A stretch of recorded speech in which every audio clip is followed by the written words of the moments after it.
On day 1, I spawned in as the Hulk. Oh yeah, look at me, I'm incredibly tiny. I was small, but I could still punch pretty hard and jump pretty high. Before I could spend too much time admiring my abilities though, I was attacked by a bunch of baboons. Get away from me, you mad monkeys! I thought about running away, but wait, I was the Hulk. I started swinging my fists. In no time, I had pounded the baboons into the ground. Bet you thought this little green guy was an easy dinner. I decided to go looking for my friends. As I was exploring, I came across a village. While walking the streets, I noticed that it was empty and several of the buildings had been damaged. Wow, I wonder what happened here. I kept exploring but couldn't find any survivors, so I found myself a good house and went to sleep for the night. On day 2, I left the village and entered a nearby forest. Time to start punching trees. I punched down trees until my fists were starting to hurt, then set up a crafting table to make myself some wooden tools. I made all the tools I was going to need, then headed over to a nearby cave. Wood can only get me so far. Better get some stone. In the cave, I managed to find some coal, along with plenty of stone. As I was mining though, I suddenly heard a noise behind me. Ah! The little boy ran off into the cave. He had totally caught me off guard. Hang on a second, come back here. I ran off in the direction he had gone and soon caught up with him. That's when I saw a skeleton was trying to attack him. Hang tight. With my Hulk strength, I managed to take him out. Then I turned to the little boy. Please don't eat me. Eat you? Why would I eat you? So, you're not gonna eat me? No, of course not. I don't want to hurt anyone. What are you doing down here in this cave? A big monster came to our village and destroyed it. My mom told me to hide in this cave. The monster reminded me of you, but I guess you're not as big as he was. Like me? Huh, that's confusing. But do you think it's safe to go back to the village? I didn't want to break it to this kid that the village had been completely wiped out, so I didn't. It's still pretty scary out there, so our best bet is just to stay here in the cave. We can go look for your family tomorrow. On day 3, the boy, whose name was Nash, and I headed back to the village. This was going to be awkward. Nash showed me to his house, but it was completely destroyed. He was feeling really sad when suddenly we heard a cry from the inside. Someone is in here! I ran over to a pile of rubble, and underneath I could see a pair of eyes. It's Mila! That's my big sister! I quickly cleared out all of the blocks, letting the little girl out of the rubble. Are you okay? What happened here? I think I'm okay. It was a green monster that attacked us. He was big and scary. Kind of like you, but he didn't have friendly eyes. He ran around our town, destroying everyone and everything in front of him. Our house collapsed, so I don't know if my parents escaped or not. I'm sorry to hear it. How long has it been? I don't know. Days have gone by since I've been under here. Just then, we heard a howl and a group of feral wolves appeared. They must have been scavenging in the abandoned village. Hang on, kids, I'll take care of this. I sprang into action, hitting the wolves. They were vicious as they snapped with their fangs, but I wasn't going to let them hurt these poor kids. Soon enough, I had taken several of them out. It wasn't enough though, as I could hear some more wolves off in the distance. Come on, guys, I don't think I can fight all of them off. Let's get out of here. We ran from the village until we were a safe distance away. It was time to start building us a shelter. First off, I put together a full set of stone tools so I'd have the equipment needed to get any job done. Then I got to work building a simple house for us to stay in. It wasn't anything fancy, as we needed something quick, but at least for now, it was a place to call home. Once the house was finished, I then made several torches and put them outside to stop mobs from spawning. We had survived another day, but who knew what surprises were coming next? On days 4 to 5, I left the kids at the house and went to go look for some food. We weren't going to last out here if we didn't have something to eat. Oh, look, pigs! I had spotted some pigs, so I rushed over and attacked them. I quickly knocked them all out and collected all of their meat. Just then, Black Panther came out of the trees. T'Challa, what are you doing out here? There is a beast that has been destroying the villages in the area. They call him Abomination. I have tried to face him myself, but he was too powerful. Oh man, if you can't beat him, how can I? I'm so small. You know, there is a cave near here that contains something I think might help you. He explained where I needed to go, and so I set off to find what he was talking about. After a bit, I soon found the cave he was describing. As I entered in, I saw what he was talking about. It was gamma radiation. This is what made the Hulk in the first place. I stepped up to it and immediately started to absorb the radiation. I could feel it entering my bloodstream when suddenly I grew bigger and stronger than before. Awesome! I feel like I could beat anything right now. Speaking of which, there was a roar as a Zoglin had just shown up. He must have been absorbing the radiation too. Let's try these new powers out. But much to my disappointment, he was really strong. I was losing the fight. I was taking too much damage and had no choice but to hurry and run away. On day 6 to 8, I had arrived back at the house. That's when I realized I had eaten all the meat I was supposed to bring home. Oh man, the kids are probably hungry. I turned around and headed back out. Luckily, it didn't take too long, and I quickly found some chickens. This will make a great meal for the kids. I then headed into a nearby mine to try and find some better materials. As I went deeper into the mine, I soon came across some iron. Yes, now I can finally stop using these stone tools. With my pockets full of iron, I headed back to the house for good this time. As I entered the house, the kids were really impressed with how much bigger I had gotten. Unfortunately, they were less impressed with eating raw meat. That's a good point. Let me fix that. I got right to work adding on a kitchen Abomination to the house. I'm not sure why I thought feeding them raw meat would be a good idea. I guess I'm just used to being able to eat whatever I want. With the kitchen complete, I got the chicken all cooked up. Now the kids would be able to have a decent meal. With the food all sorted out, I then started smelting down the iron ore. Using my new iron bars, I made myself a brand spanking new set of iron tools, which would be way better than my stone ones. Then I got to it, making some iron armor. I wasn't able to make a full set. I wasn't sure it would be strong enough to take on Abomination, but it would be better than nothing. That's when I realized that none of us had a place to sleep. I then made the kids their own bedrooms, complete with beds in their favorite colors. On days 9 to 10, I woke up to a knock on the door. It was Black Panther. How are you feeling about your powers now? Abomination is nearby. Perhaps together we can defeat it. Yeah, together I'm sure we'll have a chance. I followed Black Panther out and across the land. We soon arrived at a seaside village. I could see Abomination rampaging through the town, destroying people and buildings alike. Oh man, he's bigger than I thought he would be. This isn't going to be an easy fight. We couldn't let him to continue to hurt these innocent people though, so I charged down into the village, straight at Abomination. Leave these people alone. Abomination turned and hit me hard. Ouch! I don't care how much you hurt me. I'll never stop fighting you. Get out of here, you lab experiment. I don't have time for pests like you. He kept fighting, but it was clear I didn't have a chance. Just as Abomination was ready to finish me off, Black Panther hopped into the fight. He was able to get a few hits in, but it wasn't enough to stop Abomination. He was just too strong. The two of us ran off as Abomination continued his rampage through the village. We had both nearly been defeated, and T'Challa was nearly on the verge of death. Luckily, we made it out of there alive. On days 11 to 12, we arrived back at my base. T'Challa, let me make a room for you to heal up. I quickly got to work, making him a fresh new room so he could relax and get his health back up. I soon finished the build, and T'Challa was able to move in. The kids had run in to see him, and were very excited. Apparently, they thought he was their new kitty. T'Challa was not amused. Hang out here, guys. I'll see about getting us some food. I started to leave the house, eating our last bit of meat. In the distance, I could hear some spiders. I better take those out before they get too close to the base. I soon came upon the spiders and managed to fight them off without too much trouble. As I picked up the string they dropped, it gave me an idea. If I had some leads, I could get some pigs and raise them at the house. Luckily, I soon came across some slime. I fought the slime, destroying all of its parts. I picked up the slime balls they dropped and then used the ingredients to craft some leads. Time to go pig wrestling. I went searching through the woods and eventually found the pigs I was looking for. Using the newly created leads, I led them back to the base. I then led them into a pen that I had built earlier. Finally,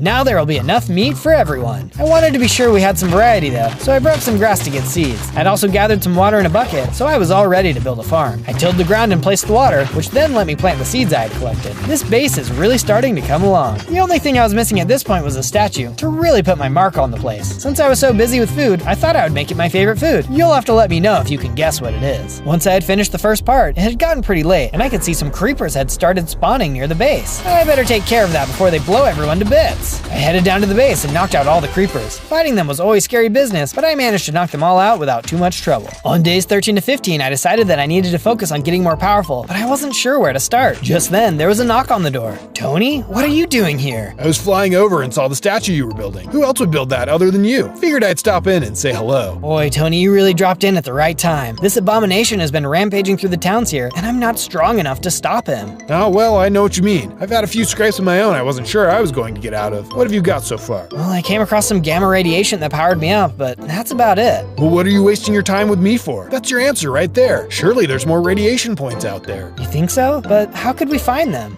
Bring me some dirt from the cave. With that, I can build you a detector that will lead you to new deposits. Piece of cake. I agreed to the plan, but there was just one problem. That Zoglin would still be there. I decided to head back to the caves in order to get some more iron. With the new iron I collected, I brought it back up and smelted it down. Using the iron ingots, I completed the rest of my armor. Alright, let's give this thing a go. I soon reached the cave from before. I think my best bet is going to be trying to sneak. I tiptoed into the cave and saw the perfect block for a dirt sample. I quickly mined it up without any movement by the Zoglin. Looks like I might just make it out of here alive. Just then, I noticed there were some diamonds nearby. It was too good to pass up. I headed over to the diamond and mined it out, but unfortunately, it woke up the Zoglin. Oh boy, here we go. The Zoglin let out a roar and attacked. I was the same level of strength as last time, but I didn't have this much armor back then. The Zoglin was still incredibly powerful, and it was a tough fight. And thanks to my new gear, I was able to take him out and win. On days 16 to 19, I managed to make it back to the base with a sample. Tony needed a lab to work out of, and had gotten to work putting it all together. There was some pretty cool stuff going on in there, and after a while, it was all done. Wow, this lab is looking awesome. With the lab complete, Tony could start working on that radiation detector. I could tell he was going to be here for a while though, so I got to work building him a house of his own. It probably wasn't the mansion he was used to, but he would just have to get used to it. As I was finishing the house, Tony came running over to me. He had finished the radiation detector. Oh, Tony, this is gonna help so much. Thank you. It was time to get out there and become even more powerful. On days 20 to 22, I had the detector in my hand and started running off through the woods. As I ran, I almost ran straight into a woodland mansion. The gamma must be underneath this mansion. I'll have to keep my guard up though. This place is dangerous. I walked into the mansion and took a look around. As I walked down the hallways, I was immediately attacked by illagers. Don't mind me, it's just a casual breaking and entering. The illagers started firing off their arrows, and I ran around giving them the old one too. It was tough, but luckily my iron armor was doing enough to protect me. I kept pushing my way through, fighting the illagers off as I went. Eventually, I saw a chest room and started taking a look inside. Oh wow, these materials will be perfect for my statue. What luck! I checked more chests and found even more materials in the chests. As I passed around the room, I saw something floating on a pedestal. Power gloves. I'll bet I can punch super hard now. I kept following the tracker and came across some more illagers. Using my new power glove, I was able to knock them out much faster than before. Boy, am I glad I found this thing. As I continued down the hallway, I soon saw a very strange looking set of stairs. This must be the place. As I reached the bottom, I saw a massive warped mosquito. Hi, wanna move? Suddenly, the mosquito took flight and charged. This dude had clearly been hitting the gym, and his punches were powerful. I had to do a lot of running and hiding to try and stay in the fight. Oh, mosquitoes were already bad enough. Why is this one so much worse? In addition to his punches, he also shot a gross looking liquid at me. I had to end this, and fast. Using the plants as cover, I managed to jump out and get hits in. It took a lot of effort, but eventually, I was able to take him out. Now that is how you squish a bug. With the mosquito gone, I headed into the doorway and could see the gamma inside. I stood in place as I absorbed its energy. Suddenly, I got a little bigger and gained more hearts. Yes, this will never get old. As I was getting ready to leave the mansion, I caught the scent of a nearby farm, but it was inside. I went down the hallway and saw a room full of carrots. Well, the illagers aren't going to be needing this anymore. I gathered up as many carrots as I could. Now we'd have a more reliable food source. Time to get back to the base. On days 23 to 26, I got right to work planting all the crops I had gotten from the illagers. As I was finishing, I heard Black Panther calling to me.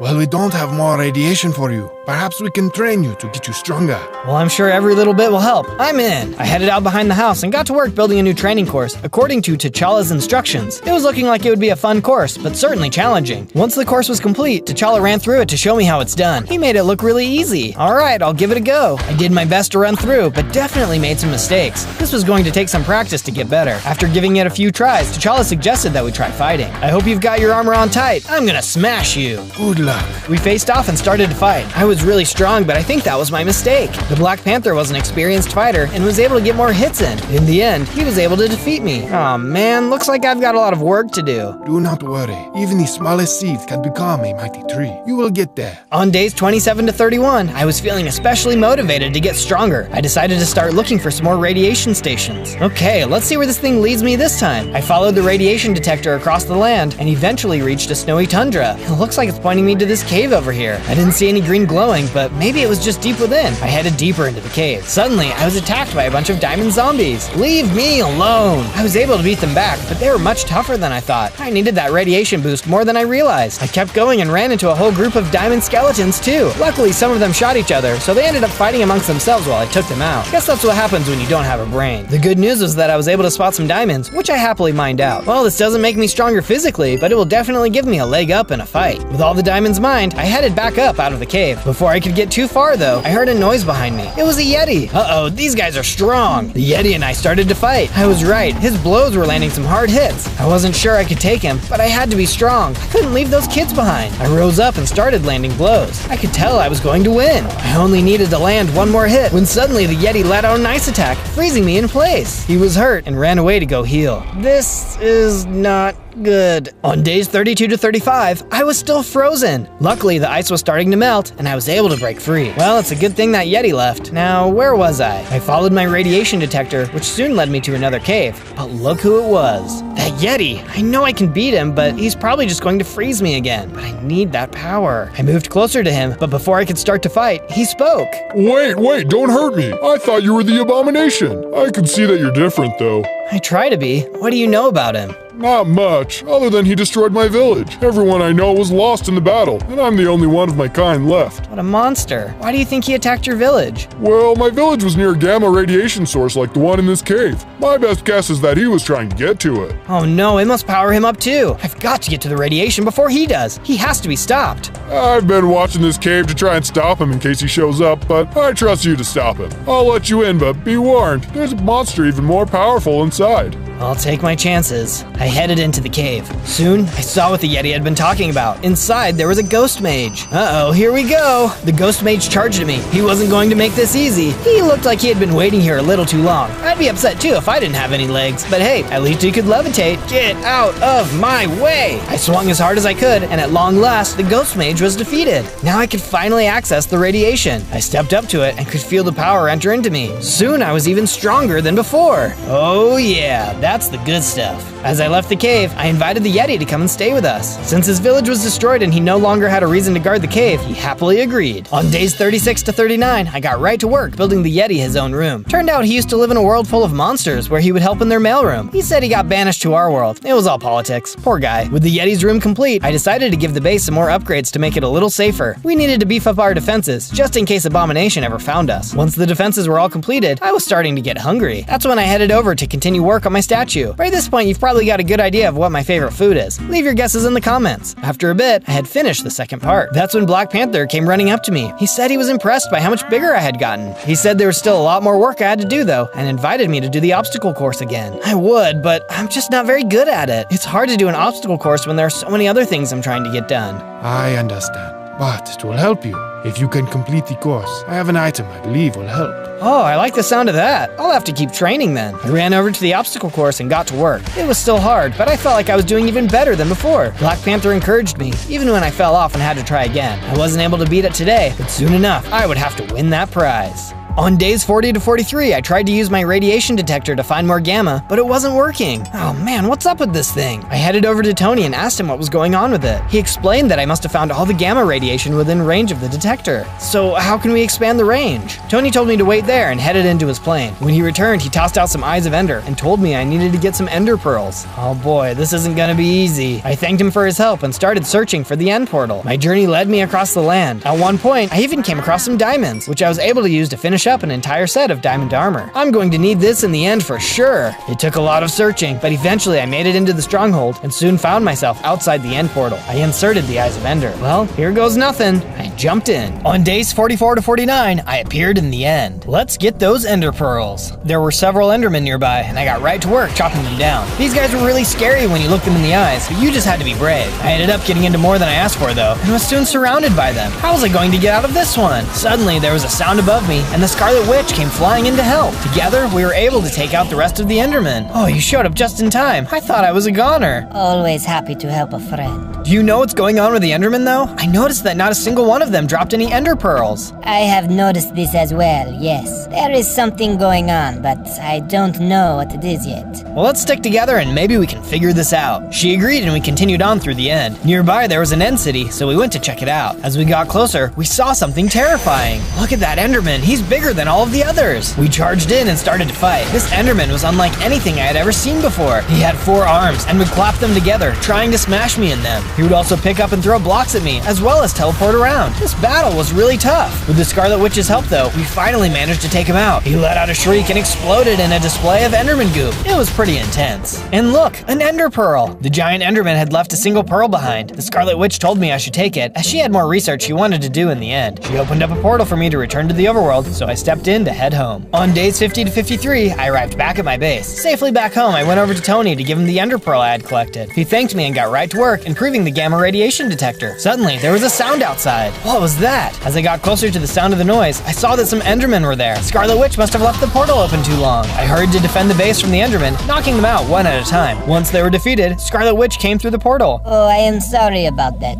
I have been in the end for so long, I forgot to close my portal. That's okay. Good luck with your research. She thanked me and headed back into the end. On days 54 to 57, I decided to go find Black Panther to do some training. What I found instead, though, was a note. Meet me in the woods north. Huh, I wonder what he's up to this time. I went north and soon found Black Panther, as well as a giant circle of stones. What's this all about? Pay attention. This circle will summon a mystical monster. Defeat it, and you will receive a special item. I stepped into the ring, and soon a magma monster appeared. He didn't seem like he was too tough, and that's because he wasn't. I jumped around and managed to take him out pretty easily. Is that all you wanted me to do? That was easy. Turn around. I turned around and saw a much bigger magma monster. Uh-oh. This guy was way stronger than the other one, and I was taking a beating. Why didn't T'Challa just have me fight this guy the first time? I felt like my training was paying off though, and soon I was winning. I got into position and managed to land the final blow, taking him out completely. Got him. Alright, now where's that special reward? Or is there another monster behind me? Black Panther chuckled, and suddenly a ring of fire appeared in the arena. I stepped into it and picked up an enchanted pair of diamond boots. Wow, these have feather falling 4 on them. Now I can survive huge falls. I thanked T'Challa for his help, then left to go back to the base. On days 58 to 62, I was arriving back at the base when I saw someone standing on top of it. Who is that? As I got closer, I could see it was the Red Hulk.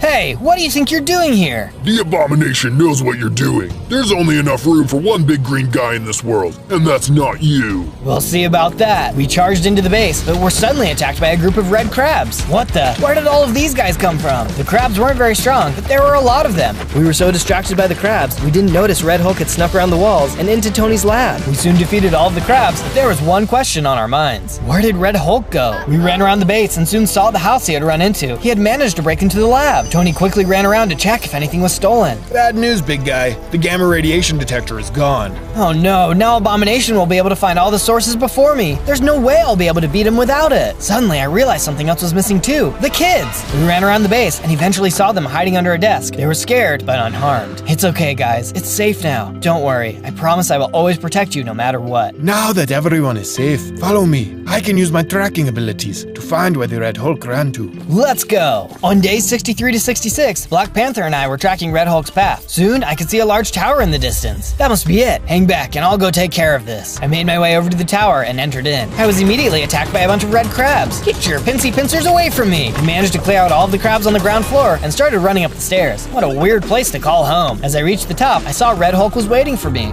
I guess I should have gotten rid of that little cat man. But no matter, you'll never defeat me. Bring it on! Red Hulk and I charged at each other, exchanging blows. It was a different fight entirely to be punching someone who was just as strong as me. You should be helping us. You are a Hulk after all. Big deal. I'm here for the strongest, and that's never going to be you. His hits were getting harder, and I was almost out of health. Suddenly, there was a flash of light, and Scarlet Witch appeared. Someone needs to be taught a lesson. Scarlet Witch started firing energy at Red Hulk, which had totally caught him off guard. We were winning! We may have been too confident though, because even though Scarlet Witch could fly, she got a little too close. Gotcha! Red Hulk landed a hit, knocking her out of the sky, down toward the ground. No, you'll pay for that! My blood began to boil, and I suddenly grew in size, becoming even stronger than before. I charged at the Red Hulk, smacking him again and again. He tried to fight back, but it was no use. Soon, he was defeated. I can't believe Scarlet Witch had to die. I'll never forget her. On the ground was the gamma radiation detector, which I happily picked up. I ran back down and out of the tower. Waiting on the other side was Black Panther and Scarlet Witch. What? I thought you were gone. What do you mean? I thought you knew I could fly. You knocked me down, but I caught myself. It seemed like you had it from there. Right, that makes sense. Well, I got stronger. Let's go. On day 67 to 70, we returned back to my base and got right to work building a place for the Scarlet Witch to stay. I was so happy to find out she survived the fight. That was way too close for comfort. I soon finished her place. Then I went on to build something for the kids. I couldn't believe Red Hulk was able to get into our base so easily. No wonder the kids were scared. If it had been the Abomination, things could have gotten much worse. Soon, I finished building them their very own playroom. My armor had taken a beating in the fights, so I went over to Tony to give him supplies to fix it up. He was happy to help, so I set off to work on the statue.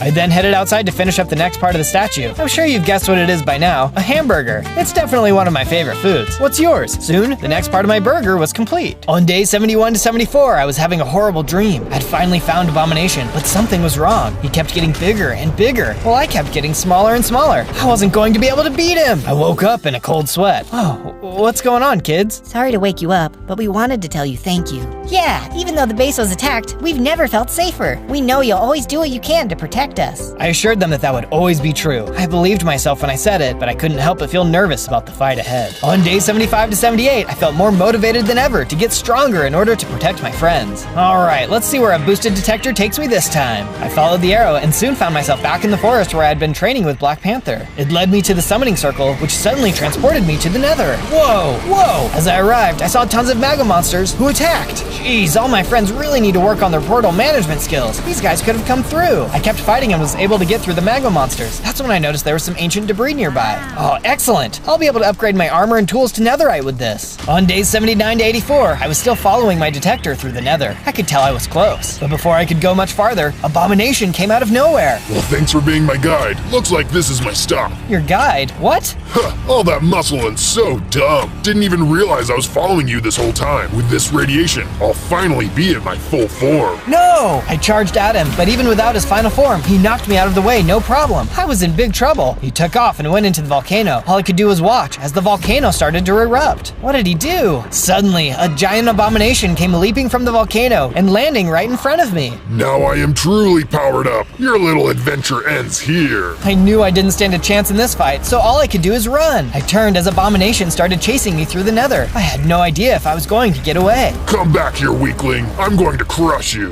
I ran and ran, but suddenly I came to a giant cliff. Time to say goodbye. Goodbye. I jumped. On days 85 to 89, I was still falling. After what felt like forever, I landed in a pool of water. In a jungle. How in the world did I get here? Suddenly, a crocodile came out of nowhere and attacked. It was just a few punches, and I took him out in no time. It felt good to be able to be on the winning end of a fight again. Alright, where am I? I've got to get back to the base. I took a look at the surrounding area and realized I wasn't far from my base. But thankfully, Abomination didn't follow me. I should be home in no time. As I arrived back at my base, I went to talk to Tony to tell him everything that had happened. So yeah, now I don't know how I'll be able to beat him. Well, there might be one more gamma spot you could use. I didn't mention it before because it's pretty hard to get to. Where do I need to go? I'll do whatever it takes. It's deep inside of the earth. Give me some time to improve the detector, and I'll be able to lead you right to it. There wasn't a whole lot for me to do but wait, so I decided to use the time to finish the hamburger statue. I know it was kind of a strange thing to build, but there was something about a giant hamburger that just gave me a sense of normalcy in this crazy world. Soon, the statue was complete.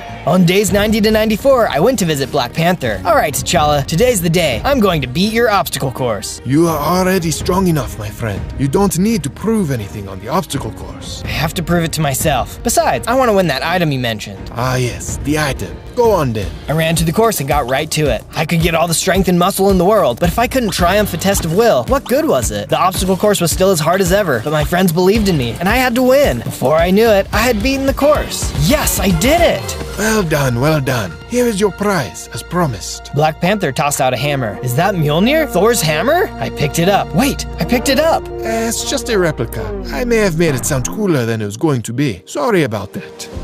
It's okay. I actually really like it. It reminds me of my friend. If only he could be here too. That's when I had an idea. I headed over to the hamburger statue and started to make some adjustments. I decided to add a helmet and some arms. It wasn't my friend, but I was happy to have a reminder of him. I was admiring my statue when suddenly Thor appeared. Thor, what are you doing here? Well, I'm not really there. I'm just kind of there. But the real question is, why did you make me a hamburger? It's a long, hungry story. Don't worry about it. Sure. Say, we do sound a lot alike, don't we? Well, that's because I spent 100 days as you before. Oh yeah, that was awesome. Everyone should go watch that video next. Yeah, absolutely. All right, well, good luck on your upcoming fight. I know you'll smash it. Nice, you're always so funny. Talk to you soon. Thor disappeared. Time to go check on that new detector. On days 95 to 97, I went to Tony's to see if he had finished the detector. As I entered, it looked like something was wrong. Tony, what's going on? Tony was floating in a water tank on life support. I took a look around and saw a note lying on the table. What was going on? Only thing that could give the detector enough juice was my arc reactor. I will hang out here till then.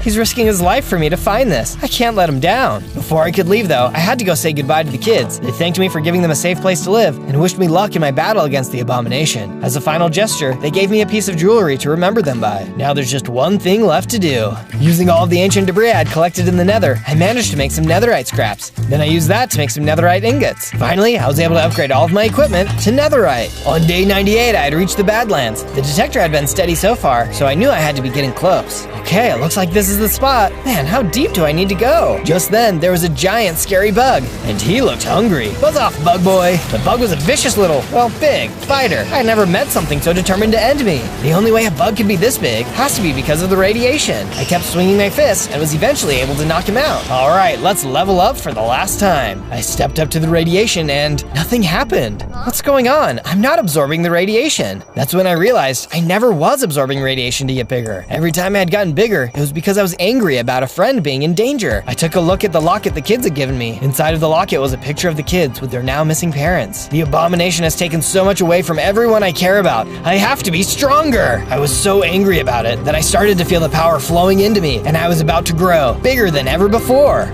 On day 99, I came bursting from the ground in my final giant form. And look how many hearts I have. Time to find the abomination. That's when I noticed that the detector could find other gamma radiation users. Man, Tony thought of everything. I flicked the switch and saw it was pointing at me. Wait, that's not right. I flicked it again and it pointed another direction. Oh no, it's pointing to my base. I took off running. My friends were going to be in trouble. Back at the base, there was an explosion outside the walls. The kids hurried and ran under the desk for cover. Here he comes, Wanda. Get ready. Abomination came breaking through the wall as Scarlet Witch and Black Panther tried to hold him off. They were doing their best, but he was too strong. As I got closer to the base, I could see the fight was intense. I hurried and jumped in.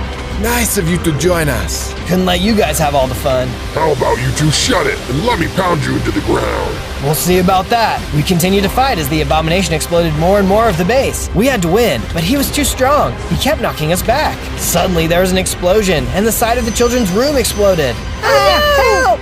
Oh, now you've got me really angry, and you won't like me when I'm angry. A surge of energy came into me, and I grew even bigger than I thought was possible. Hulk smash! I started swinging, punching the heck out of the abomination. What? How? Where did this come from? The abomination was really backing down now. I punched and punched. Then at long last, he was defeated. Goodbye for good. We took a moment to celebrate our victory. But wait, what about the children? We rushed over to the house and found the kids under the desk. Oh, thank goodness you're okay. They laughed and cried out of happiness. They gave me a hug and I started to calm down. As I calmed down, I shrunk back to a more normal size. The danger was gone.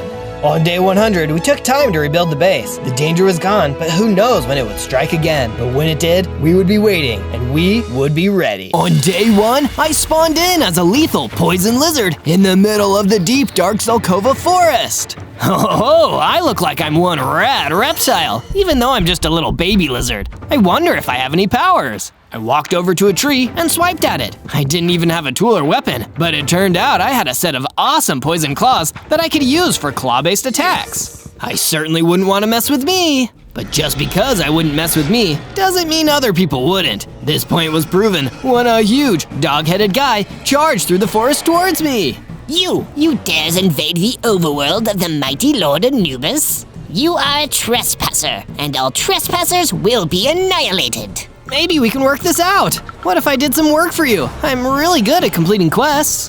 What kind of value would I ever find in a nasty little poison lizard? To have you in my royal sight disgusts me. I will crush you, destroy you, leave not even a memory of your presence. Prepare to meet your doom, lizard! Before I could even try to reason with him, Anubis blasted a fireball near to me. I didn't feel like taking my chances. I just turned and ran off as fast as I could. Oh no, I'm gonna need to get strong enough to defeat that guy, or I'm toast. I guess being a poison lizard doesn't win you many friends right off the bat. I hid in the forest, but that didn't mean I was out of the woods yet, literally. On day 2, I continued my journey through the forest. It wasn't long until I felt my reptilian stomach rumble and decided that I needed to source some food. I don't see anything meaty around here, so I guess I'll settle for some fruit. Is there an apple tree anywhere near me? I searched for a little while until I found one, before striking it down with my poison claws and grabbing some yummy apples to eat. At least I know now that I won't keel over from hunger. It'll probably be that evil jackal god with the fireballs that does me in. Speaking of the devil, I saw a desiccated desert mummy walking out of the trees near to me. He didn't look friendly, I could tell you that much. You must be the nasty little lizard that the great Lord Anubis told me about. Of course you work for him, but why? He doesn't seem like he'd be a chill boss. Fool! Anubis was the lord of the underworld, and with our help, he has conquered the overworld too. All who defy him must be eliminated. Not if I have anything to say about it. I struck him with my poison claw attacks, but seeing that the desert mummy was already undead, my poison didn't affect him much. He was too strong. Uh-oh, all I could do was turn around and run, and I kept running until the desert mummy was fully out of sight. It was so frustrating to not be strong enough to defeat anyone. But when I stopped to rest, a ghost miner suddenly materialized right in front of me. Oh no, are you gonna attack me too? No, Zozo. I am your spirit guide. It is up to me to help you fulfill your destiny.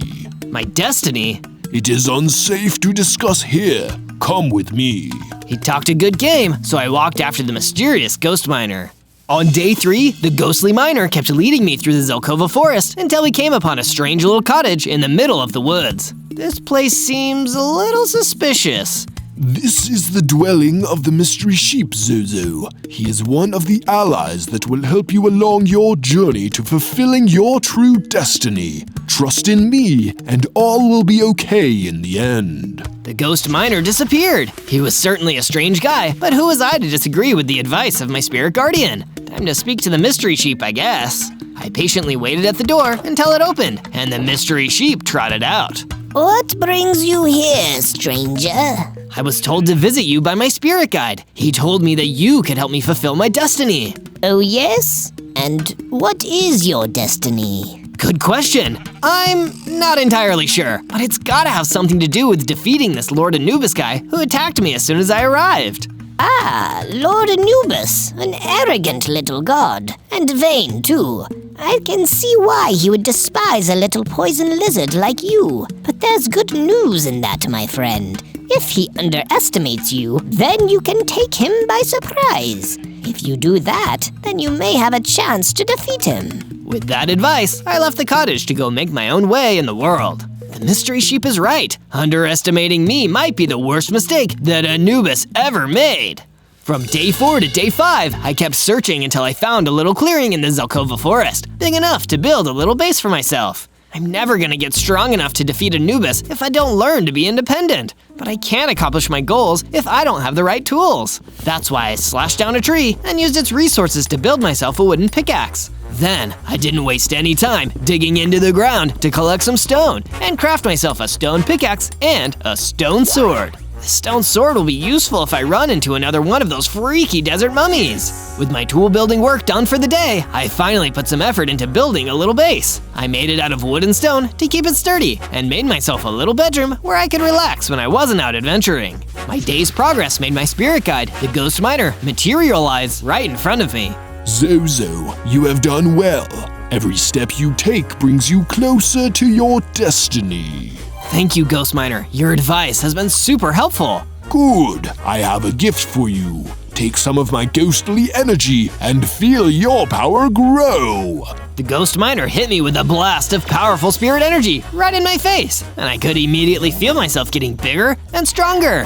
I now had 20 hearts, more powerful attacks, and the ability to fire poison blasts.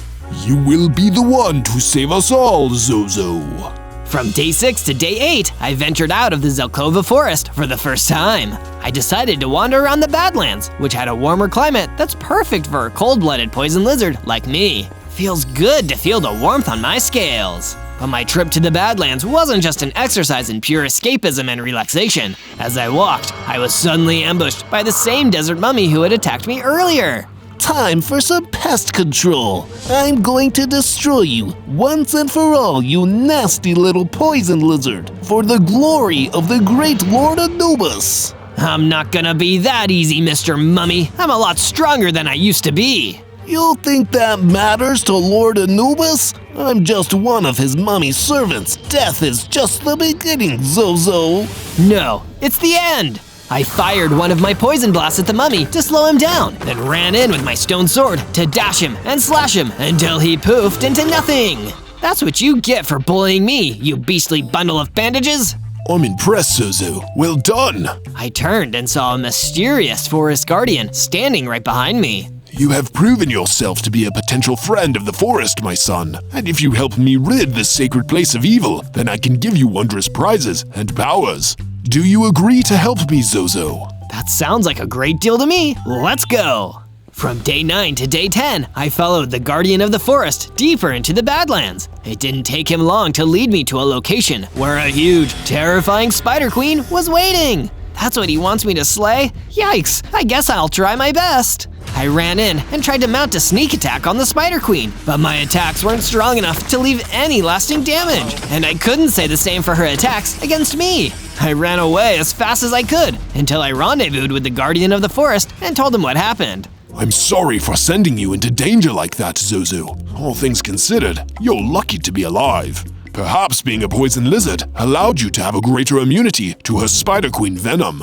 I think when I'm stronger, I'll be able to take her down. In the meantime, why don't you come and stay at my base? I really need to gain some allies right now for a battle I'm fighting against Lord Anubis right now. Of course. You have assisted in my battle, so I will assist in yours. Lead the way, Zozo.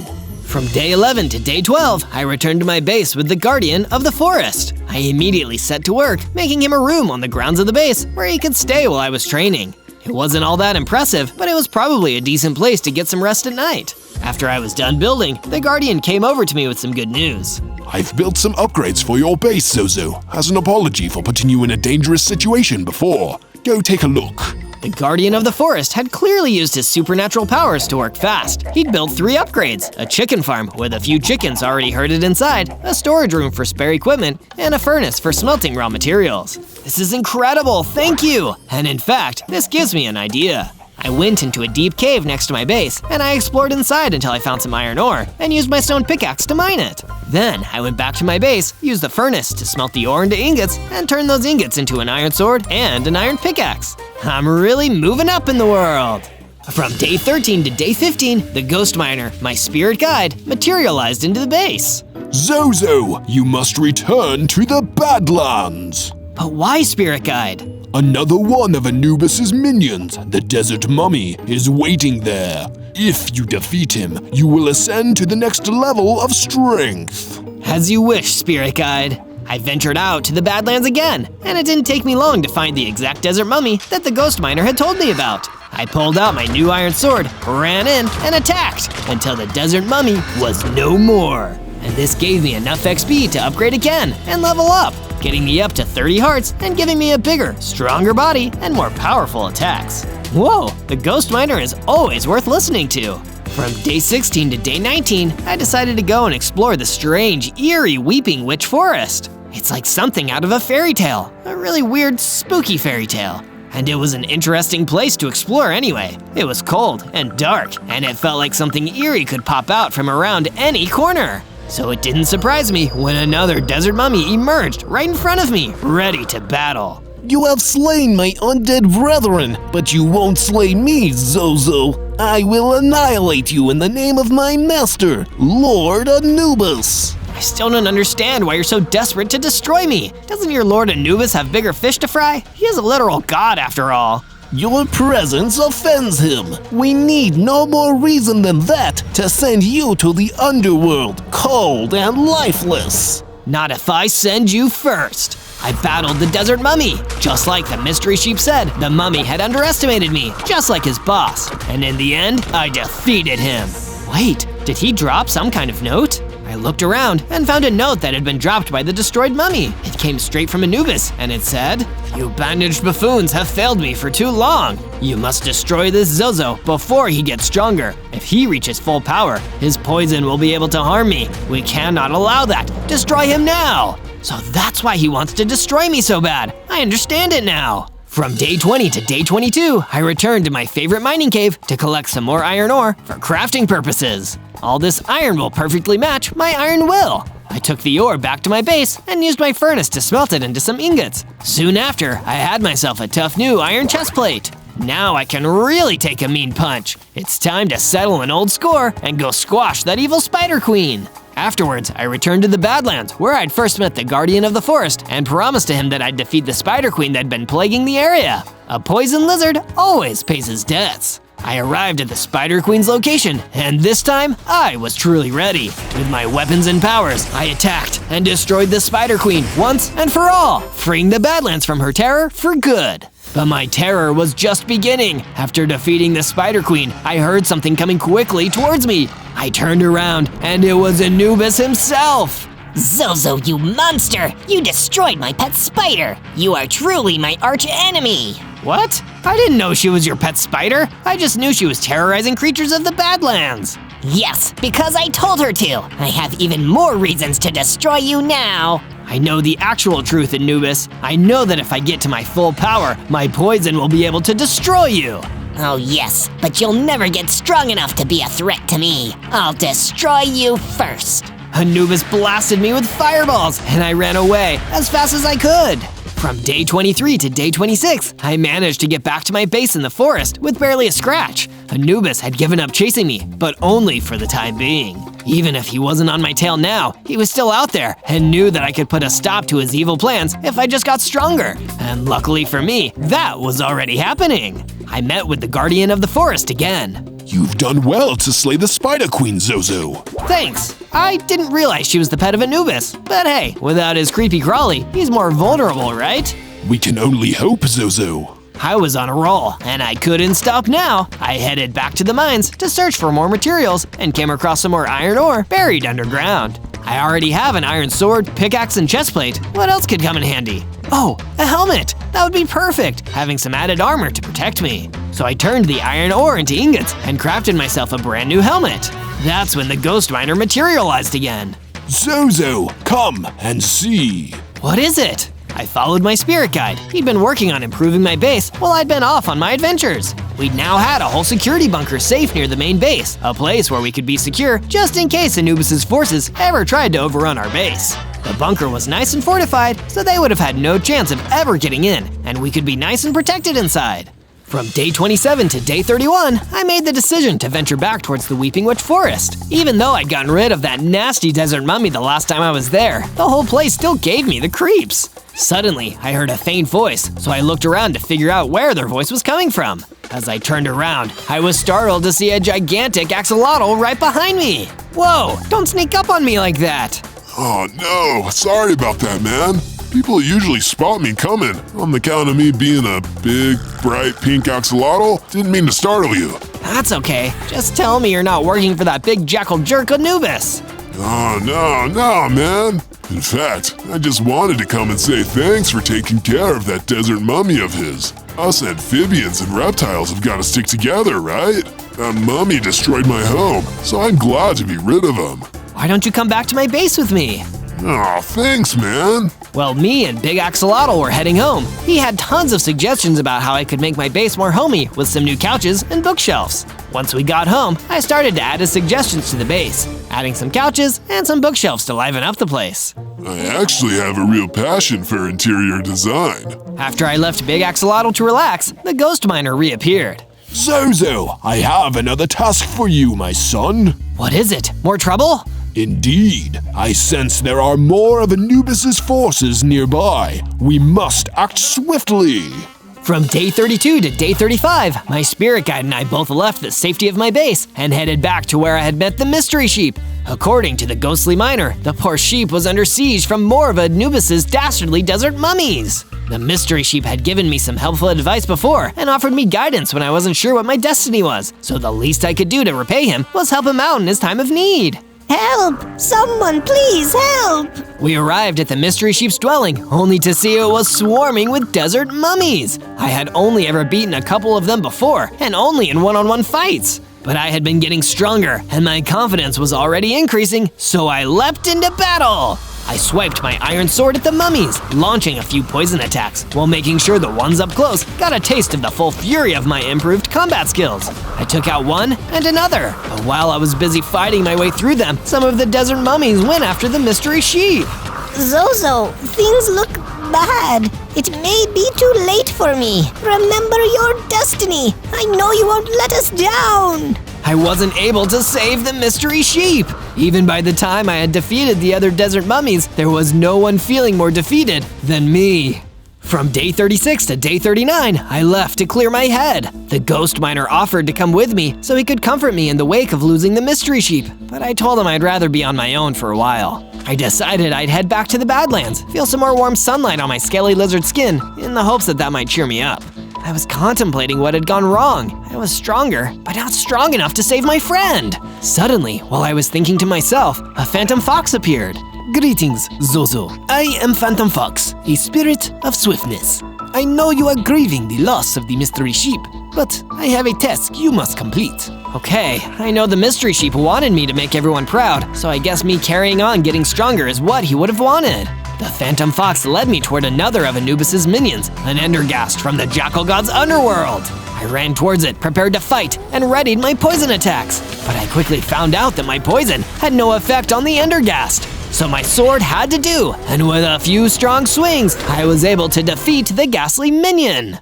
Well done, Zozo. I know that the mystery sheep would be proud. He and all the other spirits are counting on you to defeat the one who turned on us. You mean Anubis was once one of you?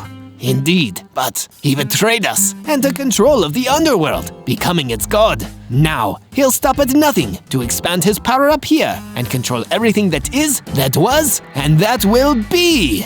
From day 40 to day 43, I made my way back to my base in the Zelkova forest. I was still feeling sad about the loss of the mystery sheep, but a little better after chatting with the phantom fox. But any of my sadness quickly disappeared when I saw what awaited me. My friend, the guardian of the forest, had been working on improving my base to cheer me up. The place had been adorned with plenty of pretty banners draped over the walls to decorate the place. Wow, this place looks great! What made you want to go to all this trouble? Well, Zozo, I knew you needed your spirits lifted after losing an ally, and by improving the look of our base, I hoped it might bring new allies to us so that we can honor the mystery sheep and stand up to Anubis once and for all. Decorating the base clearly worked, because a little while later, a spider llama arrived looking for a place to stay, so I gladly let them join us. When the day was almost done, I was finally approached by the big axolotl. Hey man, listen, I've got a favor to ask. I left some of my special netherite ingots back in the Weeping Witch Forest after my old home was destroyed. Think you could help me get them back? From day 44 to day 49, I headed back to the Weeping Witch Forest to recover the netherite ingots that Big Axolotl had sent me to look for. He still seemed a little uneasy about heading back to where he'd used to live, just in case there were more of Anubis's desert mummies creeping around the place. So I agreed to take on the task. After all, Big Axolotl was a cool guy, and he'd made some really nice improvements to my base, so I thought I'd return the favor to my friend. But I hadn't made it far before Anubis came bursting out behind the trees to ambush me. I knew there was something creepy about this place. There you are, pesky little poison lizard. You've been trying to get yourself stronger, and I can't have that. Scared of my poison then? On the contrary, I have more important things to do than waste my time on a little pest like you. For once I control both the overworld and the underworld, I'll be able to have full control over who lives and dies. You can't do that. That'd make you a monster. Oh, you want a monster? I'll show you a monster. Anubis vanished, but left a powerful warped phantom in his place. I was about to have one heck of a tough fight on my hands against this monster. From day 50 to day 53, I defended myself against the warped phantom's attacks. Since it was a creature straight from Anubis's underworld, it could blast bolts of powerful undead spirit energy at me. I tried my best to fend it off, retreating deeper into the Weeping Witch Forest to try and regain my health and come up with a better plan of attack. But the warped phantom wasn't giving up the pursuit. You can run all you like, little lizard. My master, Lord Anubis, has told me not to return until you are destroyed. I used the cover of the trees to stay out of the phantom's line of sight, sneaking around so that I could outflank it and take it by surprise. My plan worked, and I caught the warped phantom off guard and was barely just able to defeat it. But when I did, I noticed it had dropped something. It was a map with directions that led right to Anubis's pyramid. It wasn't a desert biome though, it was all the way over in the snowy taiga. Of course, Anubis might be the god of the underworld, but all his minions and mummies up here in the overworld are undead, so he must have needed to keep them cold. Now I knew where I could find that jackal-headed jerk when the time came to take him on. From day 54 to day 57, I did my best to find my bearings and get back on task to find the netherite ingots my friend Big Axolotl had stashed. But when I got to Big Axolotl's stash, there was a new problem blocking my path: a swarm of fire guardians. These things looked like they would be a tough fight, so I decided to use the same tactic that had helped me beat the warped phantom. I snuck up on them, and before they spotted me coming, I leapt into battle. I used my poisonous attacks, and they worked. The poison slowed the fire guardians down and allowed me to have the upper hand. One by one, I extinguished their flames, and after I defeated them, I looted the netherite ingots from the stash and headed back to the base to return them to my friend, and he was thrilled. Oh, thanks so much, man. You hang on to them. I didn't really need them, but I thought they'd come in handy for you. So that's why you sent me to get them. Yeah, I told you before. We amphibians and reptiles have to look out for each other. From day 58 to day 62, now that I was back at the safety of the base, I decided it would be best to stick around and work on improving things. After all, if the banners the Forest Guardian had put up were going to bring in more allies, then we'd need to be able to feed everyone. I used some wood to craft fences and expanded the chicken farm at the base, so that we had plenty of room for the chickens to lay loads of eggs for everyone. Who doesn't love eggs for breakfast? It was after I'd worked on expanding the chicken farm that I noticed the state of my iron armor. It had seen a lot of action, and all the bumps and batterings of battle had whittled away at its condition. This wasn't going to keep me protected for much longer, so I headed off back to the mine to search for something stronger. And sure enough, digging deeper, I found some diamonds. Bringing them back to the base, I turned them into a fresh new set of diamond armor and a sword and pickaxe to match. Now I had way more defense against Anubis's undead cronies, my sword could do much more damage against them too, and my new pickaxe would make gathering resources all the easier. Zozo, behold our latest addition! My spirit guide, the ghostly miner, showed me around the base's brand new party room. We could gather all our allies here, either to have a good time as friends, or coordinate who would be heading out on adventures, who would be gathering resources, and upgrading the base. Wow, this place is looking great! You must have been listening to Big Axolotl's interior decorating tips. From day 63 to day 66, the Guardian of the Forest had some suggestions for where I should head next. You still have a ways to go, but time is on our side. While Anubis is regaining his forces and planning his next move, yours should be getting stronger. Head to the desert, Zozo. It can be a harsh place, but the heat there should invigorate a cold-blooded lizard such as yourself. And perhaps you will encounter some new challenges to improve your skills and grow your strength. And so, I headed off in the direction of the desert. There didn't seem to be much there, mostly just lots of sand. It was coarse and rough, and it got everywhere, but at least here, there was plenty of sunlight to warm me up. All of a sudden, I was startled by an abrupt growling coming from nearby. I drew my diamond sword, trusting it could fight off whatever was coming. I was greeted with the sight of a wolfman, and expected him to be one of Anubis's allies. Relax, friend. I mean you no harm. Oh, that was surprising. It turned out the wolfman was friendly. Actually, I've been looking for someone to help me with something, and you seem like just the lizard for the job. What do you say? You up for it? Sure thing. I came here to get stronger, so let's get to it. From day 67 to day 70, the wolfman led me to an open plain in the middle of the desert. You see, there's these pesky soul blazes. They attacked me and took all my armor and weapons. I have claw attacks like you, but there are too many of them for me to fight alone, especially without protection from armor. So what I need you to do is draw their attention while I grab my stuff. Then I can help you take the rest of them out. So, when we spotted the soul blazes, I rushed straight at them. They all turned and charged towards me as I swung my diamond sword and started dishing out much more damage than ever before. Meanwhile, as I battled the soul blazes, my new wolfman friend used his wolf speed to get closer to his gear that laid on the ground. He hurriedly got it all on while I chopped at the soul blazes, and with our combined might, we reduced them to dust. Awesome! What a great fight! You can really hold your own. I'm glad I could help. From day 71 to day 74, I was in the snowy taiga biome, feeling much tougher than I had when I started. All the hype that the wolfman had given me made me think I was about ready to take on Anubis himself. I used the map to make my way toward Anubis's pyramid. It was way more accurate than some of the old wooden signs I passed. One of them said, "If you like this video, then you can find more by clicking on our channel or searching ZOZO." Once I'd made it closer, I started to feel strange. Like I was maybe a little tired. But that all went to the back of my mind the moment I saw Anubis's pyramid, towering over the rest of the frosty landscape. And I didn't have to get much closer for the underworld god to rear his ugly jackal head. So you've come to give yourself up already, filthy poison lizard? Nope. I'm a lot stronger now, Anubis. I came to give you a nice big dose of poison and stop all your crazy schemes. You will try, I'm sure. We clashed head on, and I took some swings with my diamond sword. But it felt heavier all of a sudden, and so did my armor. Like I was somehow weaker. Of course, it was the cold weather. This place wasn't just perfect for keeping Anubis's undead minions on ice, but the environment of the snowy taiga also made it harder for me to fight him. He dealt me some pretty bad damage, so I had no choice but to retreat for now. From day 75 to day 78, I made the long trek back to my base in the Zelkova forest. The whole time I felt glum. I had been so eager to take on Anubis, but in doing so, I had overlooked one of his major advantages over me. It didn't seem to matter how much stronger I got now, I would still be a poison lizard. And that was why Anubis had set up his pyramid in the snowy taiga. The longer I was in that place, the more dangerous it became for me, thanks to my cold reptilian blood. I didn't even feel like talking to anyone once I was back in the base. Instead, I just went to my room to be on my own for a while, until of course, the ghost miner materialized.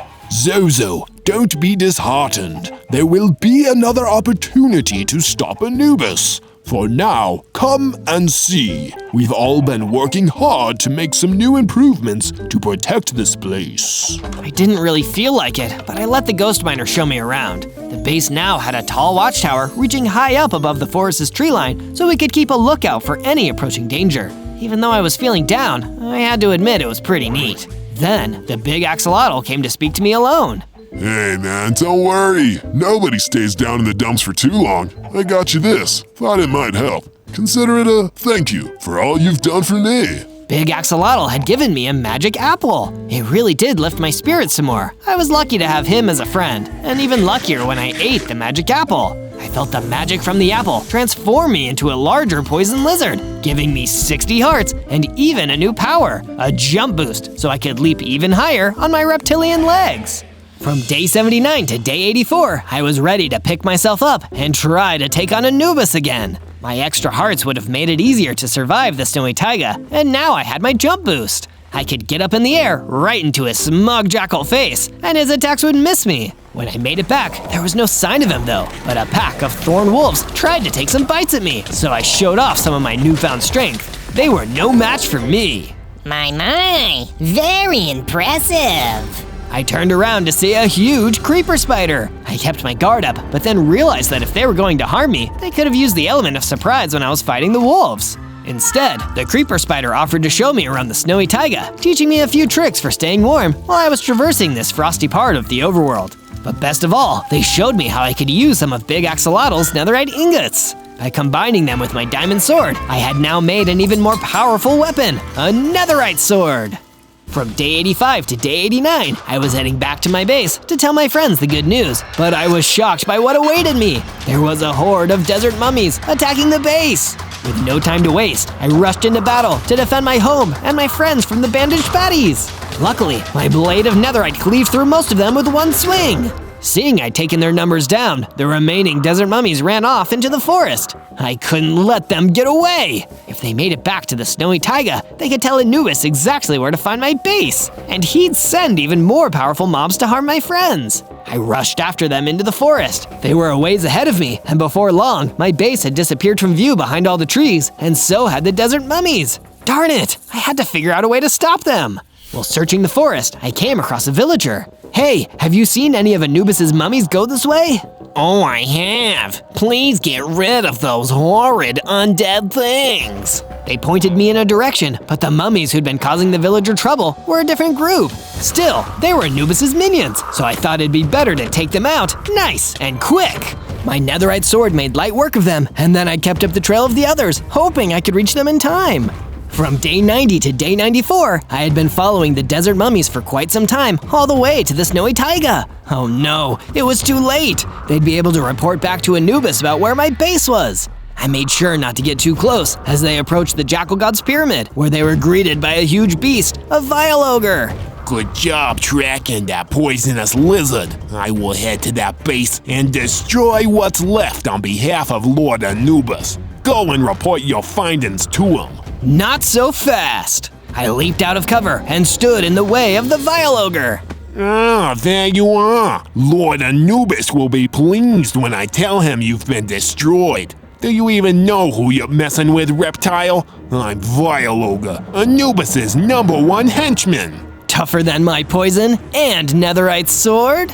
From day 95 to day 97, my fight against the vile ogre started. He was bigger and stronger than me, but I had to remind myself that so was I. I'd come a long way since my humble beginnings, but even more importantly, I wasn't fighting just for myself this time. I was fighting to defend my friends who had all worked tirelessly to improve my base, who had helped me persevere when I thought Anubis might beat me, and who had been there for me at my darkest moments. They all deserved protecting, so every swing of my netherite sword or blast of my poison attacks was for them. Luckily for me, the vile ogre didn't realize just how familiar I was with the snowy taiga, thanks to the lessons I'd had from the creeper spider. I was able to use the landscape to my advantage, finding some higher ground that I could leap off of with my jump boost. It sent me high into the air and allowed me to get the jump on him, so to speak. I was able to give him one last strike with my netherite sword and a blast of poison to weaken him. You bested me. How? How is that possible? Lord Anubis promised I'd be heralded in his new world. He lied. You and I both know he's not the type to keep his word. He betrayed all the other spirits when he took control of the underworld. My poison will whittle away your remaining health in the next few minutes. Maybe think about using that time wisely. Fine. Anubis resides in a chamber in the heart of his pyramid, surrounded by his undead armies. You'll never make it to him. You're just one lizard, all alone. Who said I'd be alone? With the vile ogre defeated, I knew my time to take on Anubis for the final time would soon be at hand. But I was more determined than ever to beat him. I just needed a little help from my friends. On day 98, I made my way back to my base to see that my allies had already made repairs after the desert mummies had attacked. Since I didn't have to worry about repairs, I went to take a quick rest before the big battle. And just like that, the ghost miner appeared to give words of wisdom afterwards. You've come quite a long way, Zozo. I am very proud, and the mystery sheep would be too. Thanks. I couldn't have made it this far without such a great spirit guide. I won't let you down. I'll get to Anubis and put a stop to his plans once and for all. The guardian of the forest also had some wisdom to impart to me before I set off on the last part of my journey. Remember, Zozo, that wherever you are, your true friend will always be with you. Even if we aren't by your side, we can still take us everywhere we go. We all live in the hearts of those that matter to us, and we care about you just as you care about all of those you've helped. I'll remember. Thanks for everything. And last, but by no means least, my friend, Big Axolotl, seemed to get a bit emotional just as I was about to leave. Just look after yourself, Zozo, man. You're gonna do great. Just make sure you come back in one piece. Oh man, I promised myself I wouldn't cry. On day 99, I made my final return to the snowy taiga, prepared for a final showdown with Anubis. The forest guardian was right. I had all my friends with me, and I was fighting to keep them safe. Not just them, but everyone in the overworld. If Anubis got his way, he'd be in control of life and death, and I couldn't let that happen. Even to strangers, because they say a stranger is just a friend you haven't met yet. There was a huge horde of desert mummies waiting for me as I arrived at the pyramid. The cold was making them a little tougher than usual, but hopefully it wouldn't take more than a few strikes of my netherite sword to get through them. Suddenly, before I could get down to the fight, I was stopped by the Wolfman. Come on, Zozo. Did you really think I'd leave this fight all to you? Can't let you have all the fun. Hey, nice new sword. That looks awesome. Thanks, it's still pretty new. You go on ahead, Zozo, my friend. I'll take these dusty old clowns. Go give that jackal jerk what for. The Wolfman rushed in and led the desert mummies away as I ran in to confront Anubis. On day 100, I finally came face to face with Anubis at the center of his pyramid. You accursed reptile! You really think you can put a stop to my plans? I am Anubis, god of the underworld, and soon the ruler of the overworld too. You are nothing, just a little lizard with no hope of defeating me. You talk a big game, but you've been scared of me from the start. You tried to stop me from getting stronger at every turn. That tells me that my poison really can stop you. Not if I destroy you first. The final battle was at hand. Anubis came in quick with fast, powerful attacks, so I had to take up my sword to defend against him. He was ferocious. Part of me wondered if I could really beat him. My netherite sword was just enough to deflect his blows, but I couldn't get a good swipe in on him. He was just too quick. But I knew I had to stop Anubis once and for all. I leaped high into the air with my jump boost and launched the strongest poison attack I'd ever made. It blasted Anubis right in the face, and the poison started to immediately take effect. It chipped away at his health more and more, enough for me to jump back towards him and land a final blow with my netherite sword. I've done it! I survived 100 days and defeated Anubis once and for all! The overworld was saved from this jackal-headed jerk. I had fulfilled my destiny, and most importantly, protected all of my friends too. On day 1, I spawned in as a Pokemon Creeper. Creeper! Oh, thank goodness. I was worried for a second I'd only be able to say my own name. That takes some of the sting off being a baby with 5 hearts. I checked my inventory and found that I had a Pokédex guidebook. This would help me recognize all the other Pokémon I encountered. I looked at my surroundings. I was in some kind of forest. Not quite the Kanto region, but I could still explore. Further into the forest, among some tall grass, I discovered some more creeper Pokémon, just like me. Creeper, creeper. Oh, I guess you guys aren't so talkative. That's fine. I'm sure I can find a trainer who will talk to me. But instead of a friendly Pokemon trainer, instead, a really scary bug-type Pokemon called a Deathworm popped out of the ground. Let's get out of here, guys! Creeper, creeper. We scattered off into the forest to avoid the Deathworm. I hid out behind some trees for the rest of the night. On day 2, I ventured out of my hiding spot, convinced that the Deathworm was gone. I hope I don't run into one of those again. Guess it isn't easy being a creeper Pokemon, but at least I wasn't alone in being a creeper Pokemon. While I was wandering around the Forgotten Forest, I found an evolved creeper Pokemon. Oh wow, is that what I'm gonna look like when I evolve? I couldn't be more excited. Creeper, creeper. Well, even if I'm a baby creeper Pokemon, at least I can talk. But I couldn't stand around for long. A deadly fire-type Pokemon, the cockatrice, came out of the trees and attacked. It breathed a jet of fire onto my new evolved creeper friend, destroying him in an instant. And if it could do that to an evolved creeper, I'd be in real trouble. I ran away as fast as I could. Later, I arrived in the lush red desert, far, far away from the cockatrice and the Deathworm. Here, I could maybe build myself a home. Let's get building.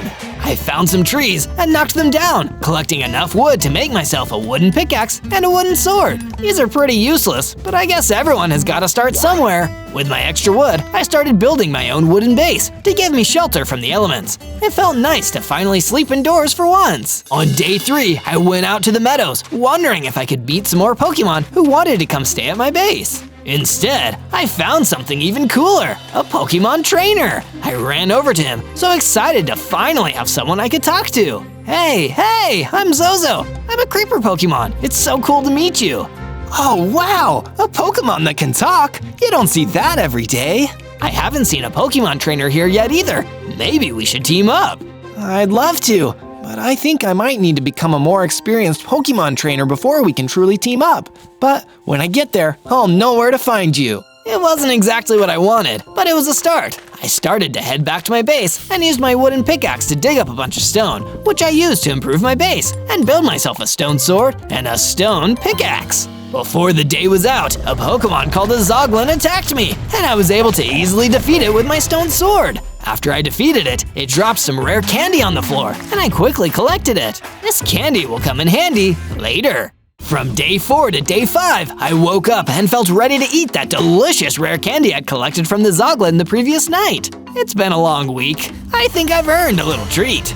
The second I ate the rare candy, I felt myself evolving and getting stronger. I got bigger. I now had 30 hearts and a brand new attack to use on enemy Pokemon, Fire Breath.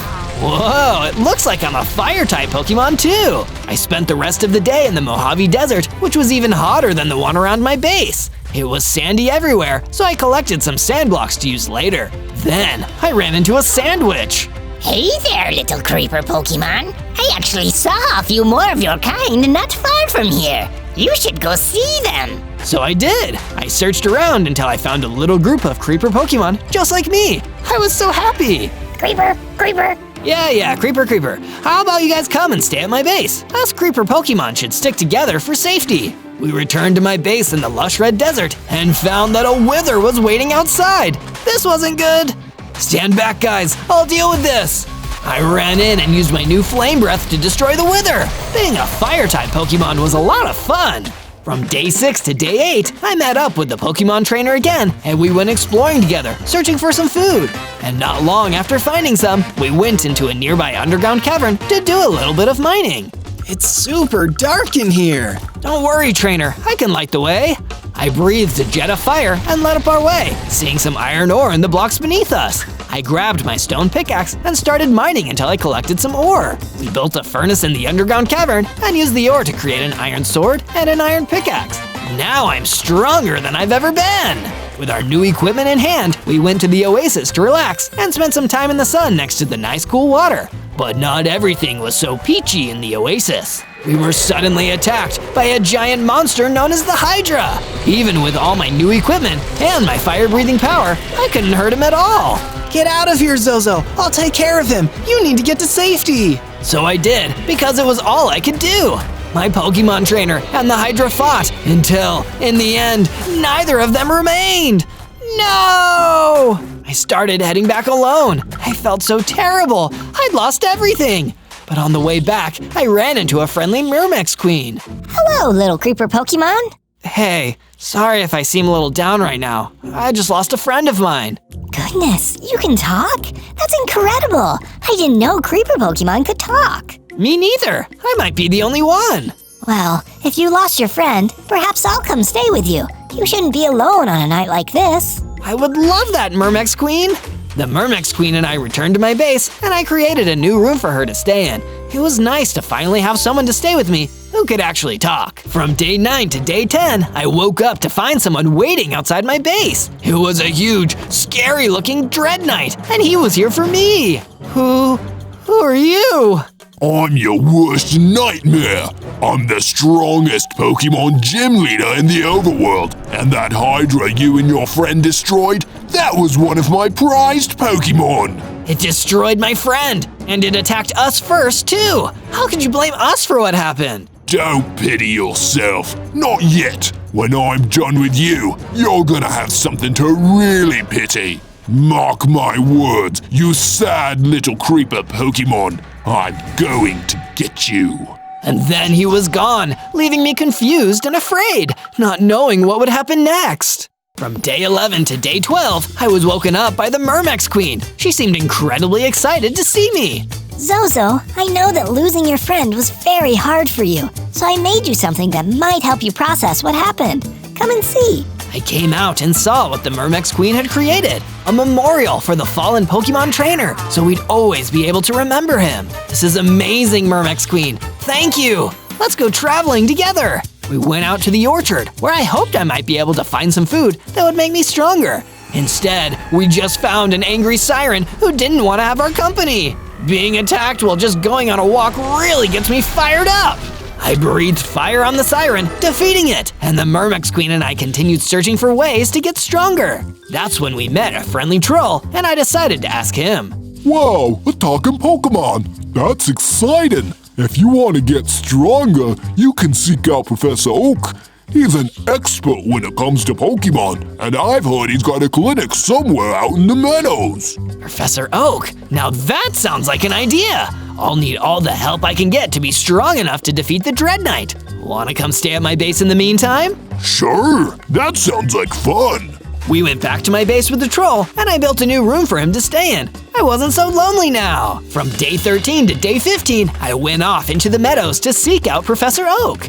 If that Dread Knight guy really was after me, I needed to get evolved as quickly as possible. While traveling through the meadows, though, I got attacked by a terrifying dragon-type Pokemon, the Lightning Dragon. There's no way I'm ready to face that thing. The Lightning Dragon was heading straight towards me. I tensed up and prepared to get destroyed, when suddenly a huge energy blast struck the side of the Lightning Dragon, defeating it and saving my life. When I turned and saw who fired the energy blast, it was just a tiny little pixie. I immediately ran over to thank her. You saved me there. I'm Zozo, and I'm so grateful for the help you gave me. If there's anything I can do, please let me know. I'd always do whatever I can to help out a kind stranger. But sadly, I used up the last of my magical power to defeat that dragon. Do you think you could go and defeat the ghost-type Pokemon who's been haunting the meadow? After the way you saved me there, it's really the least I could do. I traveled further into the meadow until I saw the spooky ghost type floating around. Thankfully, the undead hate fire, and with my fire-breathing power, I was soon able to defeat it. This ghost is toast. I then returned to the pixie to give her the good news and ask her if she knew anything about Professor Oak. Thank you for the help, Zozo. Professor Oak is out of town on a research trip at the moment, but he'll be back in a week or so. Thanks for the heads up. At least I was able to help here in the meantime. With that valuable info, I turned and started heading in the direction of my base. From day 16 to day 19, I returned to my base, only to find it was being attacked by a deadly Gorgon. I saw the friendly troll who told me about Professor Oak running at her, trying to defend the base. But it was hopeless. She destroyed him in one hit. No, Mr. Troll, you monster! I ran in to battle the Gorgon for what she'd done. I tried to hit her with my sword and my flame breath, but neither seemed to have an effect. She just laughed at me. You sad little creeper Pokemon. Is that all you've got? Wow, the Dread Knight is wasting his time even sending me to destroy you. I've got better things to do. Later, loser. With that, the Gorgon left, leaving me in the ruins of my base with another friend gone. At least I still had the Myrmex Queen, and she came to comfort me. Don't worry, Zozo. We'll get back at them. And in the meantime, we'll repair the base and build back better. I took the time to extinguish the fire around my base. Then, I returned to the underground cavern, mining more materials so I could make myself some iron armor. I can't afford to be unprotected right now. By the time I got back to my base, I found something exciting. The Myrmex Queen had invited over a bunch of Myrmex workers. They'd not only built a whole barracks for them to all live in, they'd also built a watchtower for us to keep a lookout for any more of the Dread Knight's henchmen. I ran over to the Myrmex Queen to thank her. This is amazing, Myrmex Queen. It's starting to really look like a base here. You know what would make it even more like a base? A super cool statue. That's an excellent idea. And in fact, I know exactly what to build. From day 20 to day 22, I was wandering around the prairie, looking for new friends and potentially new upgrades and gear. Instead, I found an angry Dread Scuttler. I really don't want to deal with this today. I defeated the Dread Scuttler with my iron sword and proceeded to collect a bunch of blocks so that I could use to start building the statue. You'll never guess what it is. On my way back through the lush red desert to my base, I found a few sheep wandering around and decided to herd them back to my base. I built a paddock to house them all. This will be perfect for gathering wool for making banners. That's when the Myrmex Queen came over to me with some good news. Hey Zozo, I got started on your statue, and I think it's coming along nicely. But it's gonna need those new materials you gathered next. I'll add them right away. I ran in and continued work on the statue, getting it just a little further along with the new materials I'd collected. Can you guess what it is yet? Let me know down in the comments. From day 23 to day 26, I returned to the meadow, hoping that this time I'd get a chance to speak with Professor Oak. He's gotta be back from his research trip by now. Just then, from out of the grass came an Enderman, a really dangerous Dark-type Pokemon. It swiped for me with its long arms, but I dodged and drew my sword. Prepare for battle! I used my Fire Breath attack to weaken the Enderman and finished it off with an Iron Sword strike. Before I could celebrate, 2 more Endermen jumped out and tried to pick up where the first one left off. I defeated them both with some difficulty. Not much later, I found a rare Ghost-type Pokemon known as a Ghast. Ghost types are weak against Dark types, so it must have been hiding from all the Endermen out here. Hey, Ghast, it would be safer if you came to live at my base. There are lots of friendly Bug-type Pokemon there now. No thanks, creeper Pokemon. Let's ghost hunt alone. Then the Ghast vanished into thin air. I guess he was serious about being alone. I went back to searching, and soon I found a man in a lab coat standing in the meadow. Are you Professor Oak? Why, yes, I am the famous Professor Oak, world-renowned Pokemon expert. And who might you be? I'm a creeper Pokemon, but I can talk. My friends call me Zozo. Well, I've certainly met talking Pokemon before, but it's always an ultra-rare occurrence. Where's your trainer anyway? That's the problem. I don't have one right now. I was hoping since you're a Pokemon expert, you could train me so I could become stronger. I don't see why not. I've been meaning to do more research on creeper Pokemon regardless. Let's get started. On day 27 to day 31, I trained with Professor Oak in order to increase the power of my moves in battle. I could definitely feel that my base stats were becoming stronger. You're not just an expert professor, you're an expert trainer. My work is almost done here, Zozo. You'll be a fighting machine after you complete the last challenge of your hyper training. If it means being strong enough to face the Dread Knight, I'll do whatever it takes. Very good answer. Now I will present you with your challenge. You must defeat a Wild Ravager. It is a fighting-type Pokemon known for its merciless attacks. It will be a formidable foe, but if you're ready and you believe in your training, you should be able to win. I won't let you down, Professor.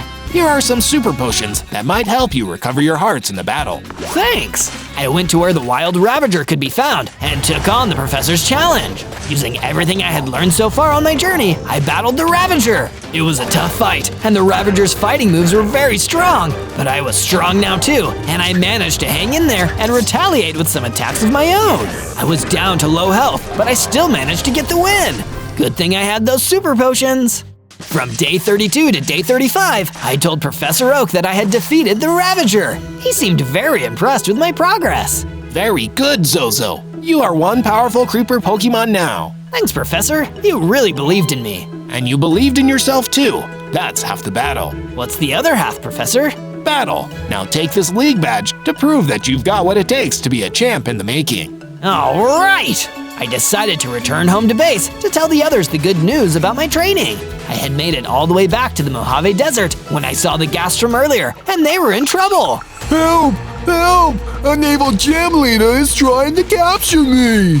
Evil gym leader? That sounds like… Oh no, it is! The Dread Knight was here! I didn't expect that I'd run into him so soon. Stop running away, Ghast! I'm trying to add you to my Pokemon team! A spooky ghost type would make an excellent addition!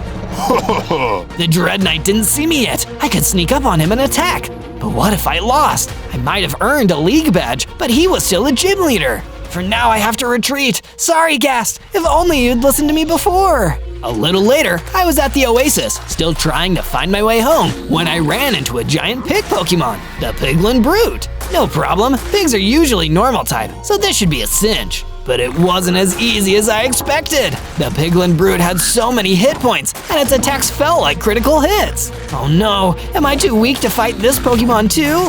I ran away from the battle and continued on for home where I thought I'd be safer. I couldn't believe that I was still so weak after all the training I did. From day 36 to day 39, I arrived home safe and sound, except the base wasn't safe or sound. It was being attacked by the Gorgon again. Oh no, last time I fought her, I barely did any damage. We meet again, Zozo. Have you come home so you can lose to me again? No way! If I don't step up and beat you now, the Myrmex Queen and all the others will be in danger. Suit yourself. I'm going to enjoy this. We began to battle, and once again, my fire breath and sword attacks were not very effective. And that's when it hit me. Gorgon must be a rock type, and that's why she has such high defenses. But there's one way to deal with rock types, a fighting type attack like Rock Smash. I unequipped my sword and attacked with my fists like a fighting type. Somehow, it actually damaged her. What? I'm hit?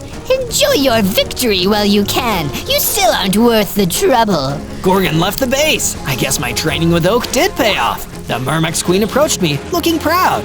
Zozo, you're back, and not a moment too soon. I just heard there was a power bracer in the lush red desert. If you could get it, you'd be able to upgrade your attack power to the next level. That sounds like just what I need. We should go find it. I took Myrmex Queen with me, and the two of us went to the lush red desert to search for the power bracer. We didn't get far before we encountered another wild cockatrice. They must be really common for fire types. There was a villager in danger of getting scorched, so I stepped in to help out, striking the cockatrice down with my sword. Thank you for protecting me. You're one friendly Pokemon. Here's a map to the beach where you can find some treasure. Gee, thanks. We said goodbye to the villager and kept searching through the desert. We found the power bracer without needing to worry about another fight.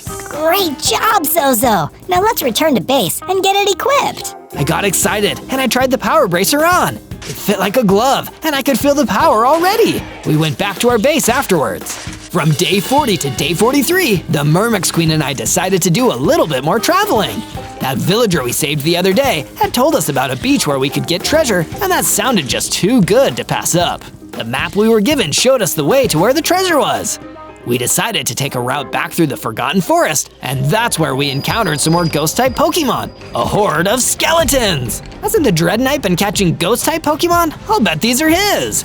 They can't beat us if we work together, Zozo. Together, the Myrmex Queen and I reduced the Dread Knight skeletons to a bunch of bones. With all the upgrades I had gotten, it was no sweat. It looks like there was one we missed, and it's getting away. But I guess running from stronger Pokemon is what you'd expect them to do. We made our way out of the Forgotten Forest and into a rocky beach. This must have been the place where the treasure was. Sure enough, there was an open mining pit with a whole bunch of diamonds, ripe for the taking. Sweet! From day 44 to day 49, I was back home at my base, doing some training exercises by myself when Myrmex Queen showed up. Hi, Myrmex Queen! Hi there, Zozo. I've done a bit more of my part to the statue. Do you mind adding some details to it when you get the chance? Sure, I can actually do that right now. I went to the statue and began to add some special blocks in order to really make it look good. You can almost tell what it's going to be now. It'll be really exciting when it's complete. I worked on the statue for a bit longer before I noticed that a traveling trader had come to provide us with some hyper potions for the price of some emeralds. These are some quality potions. You can trust me. Better than super potions, that's for sure. We were running very low on healing items. I didn't have any emeralds on me, but luckily the queen had some and brought them from storage. That should do it. I bought the potions and thanked the trader for his service. The base was attacked again, right after he left by another dark Pokemon, a Wither. Good things I've been practicing my fighting moves. Hi-ya! Take that, evildoer! The Wither was defeated, but I knew I had to make sure the base was more defensible against enemy attacks.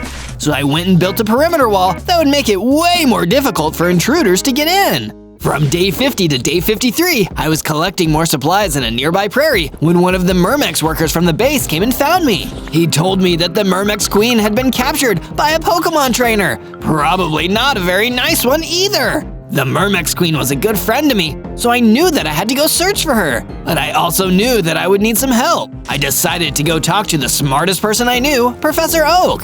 He was an expert in all things Pokemon, and he might know what kind of trainer I'm looking for too. Fortunately, he happened to be close by and researching the local Pokemon. Professor, please, I need your help. What seems to be the trouble, Zozo? The Myrmex Queen was captured by a Pokemon trainer, and I need to find her. That is rather troubling. I would suggest looking for the bug catcher. He's the kind of trainer that specializes in capturing bug-type Pokemon. That sounds like it's worth a shot. Thank you, Professor. The professor had given me a clue I could use to possibly find my friend. I would save her no matter what, even if I had to fight more skeletons. Speaking of, oh boy! There were some more of the Dread Knight's ghost-type skeleton Pokemon hanging around, but at this point in my journey, battling them wasn't much of a challenge. This time, I defeated every one of them all by myself, and one of them dropped another rare candy. I had better hang on to that for later. From day 54 to day 57, I was in the Mojave Desert again, searching for the bug catcher who might have captured the Myrmex Queen. The bug catcher took my friend. They must be the worst. And as if on cue, the Dread Knight jumped out. I wouldn't say that. After all, they can't be worse than me. I'm the worst of the worst. Dread Knight, what are you doing here? I like tormenting you. Everyone knows that it is always best to capture a Pokemon when it's weak. Not as weak as I used to be, and now I'll show you! I gave the Dread Knight a few good hits with my sword. He didn't seem to be that hurt by it, but I could tell I was doing a bit of damage. You do have some fight. I guess I'll have to weaken you a bit more before I capture you. He countered with a strong attack that took off half of my hearts. I wasn't going to defeat him at this rate, but at least I had put a scratch on him. Time to run away! I escaped from the Dread Knight and definitely didn't want to have another fight so soon. Fortunately, I found the same friendly villager who told me about the treasure. Have you seen a bug catcher anywhere? Now that you mention it, I think he was in the prairie not too long ago. Try over there. Thanks. I went to the prairie, but I didn't find the bug catcher or the Myrmex Queen. I did find a bug catching net on the ground and one of the Myrmex Queen's eggs. Oh no, it's true. The bug catcher has captured my friend. I wanted to go after him, but there was no sign of which way he went or where he might be now. From day 58 to day 62, I returned to my base, frustrated by the lack of leads when it came to rescuing the Myrmex Queen. The Myrmex workers were worried sick about their queen. I had to set a good example, so I went mining for some stronger materials. I found more diamonds, and with these and the treasure I found on the beach, I was able to create a diamond helmet and diamond boots. With my remaining diamonds, I crafted a diamond sword to match my armor pieces. I knew they'd be much more useful if I enchanted them, so I built an enchanting area into the base so I could do just that. These diamond armor pieces will really boost my defense stats. I went back out searching for materials because items are just as important in Pokemon battles as abilities are. The underground cavern I was exploring was dark and full of rock and ground-type Pokemon. It also had a hidden treasure in the form of a battle axe. I gave the axe a few swings, and I could already tell how strong it was. I could do some really damaging moves with this thing. The battle axe worked really well on the rock types in the area, so I know it would prove effective on Gorgon too. I returned above ground to base and found that the ghast was waiting for me. I have escaped the Dread Knight, and I have some news for you. What kind of news? I've heard that the bug catcher is trying to become stronger so he can fight the Dread Knight. He's trying on the coast right now. That actually helps. You're welcome to haunt the base. I'll be back later to help you settle in. For now, I'm gonna go save the queen. From day 63 to day 66, I gathered my strongest equipment and items and prepared to leave. While I was still there, Professor Oak showed up. Hello, Zozo. Take this charged coal. You'll know when the right time to use this is. Thanks, Professor. I might be gone for a while, so watch the base for me until I get back. I headed off in the direction of where the bug catcher was training. Like most Pokemon trainers, bug catcher seemed to move around a lot. Hopefully, I would reach where he was before he moved on to a new region. I didn't stick around too long in any of the places I went before, but I did encounter a wither. Let's try out that charcoal. The charcoal made my fire attack stronger, and I was able to wipe out the wither in a single fire attack. Wow, Zozo! That was an impressive fire-type attack. Do you think you could help me light up the fireplace in my house? What are friends for? The villager showed me his cabin at the oasis. I lit the fireplace up so that he could get comfortable and stay warm. That was really helpful. I'll sure to do something nice for you next time, friend. From day 67 to day 70, I found the bug catcher on the rocky beach, and the Myrmex Queen was with him. It looked like they were both in the middle of a Pokemon battle with the Dread Knight's skeletons. Myrmex Queen, I traveled all this way to save you from the bug catcher. Zozo, a friendly face! Give me a hand dealing with these skeletons! I swung my diamond sword over and over at the skeletons, destroying them one by one. I am the Creeper Pokemon! Fear me! While Myrmex Queen and I battled, some of the skeletons snuck up behind the bug catcher and took him out. Well, so much for that trainer. Didn't he capture you? No, I went with him to try and trained to fight Dread Knight on my own. You were training, like me? I thought I could solve your problem for you, but I'm sorry for worrying you. We're back together, and that's what matters. Nothing can keep friends like us apart. Now let's take apart the rest of these skeletons.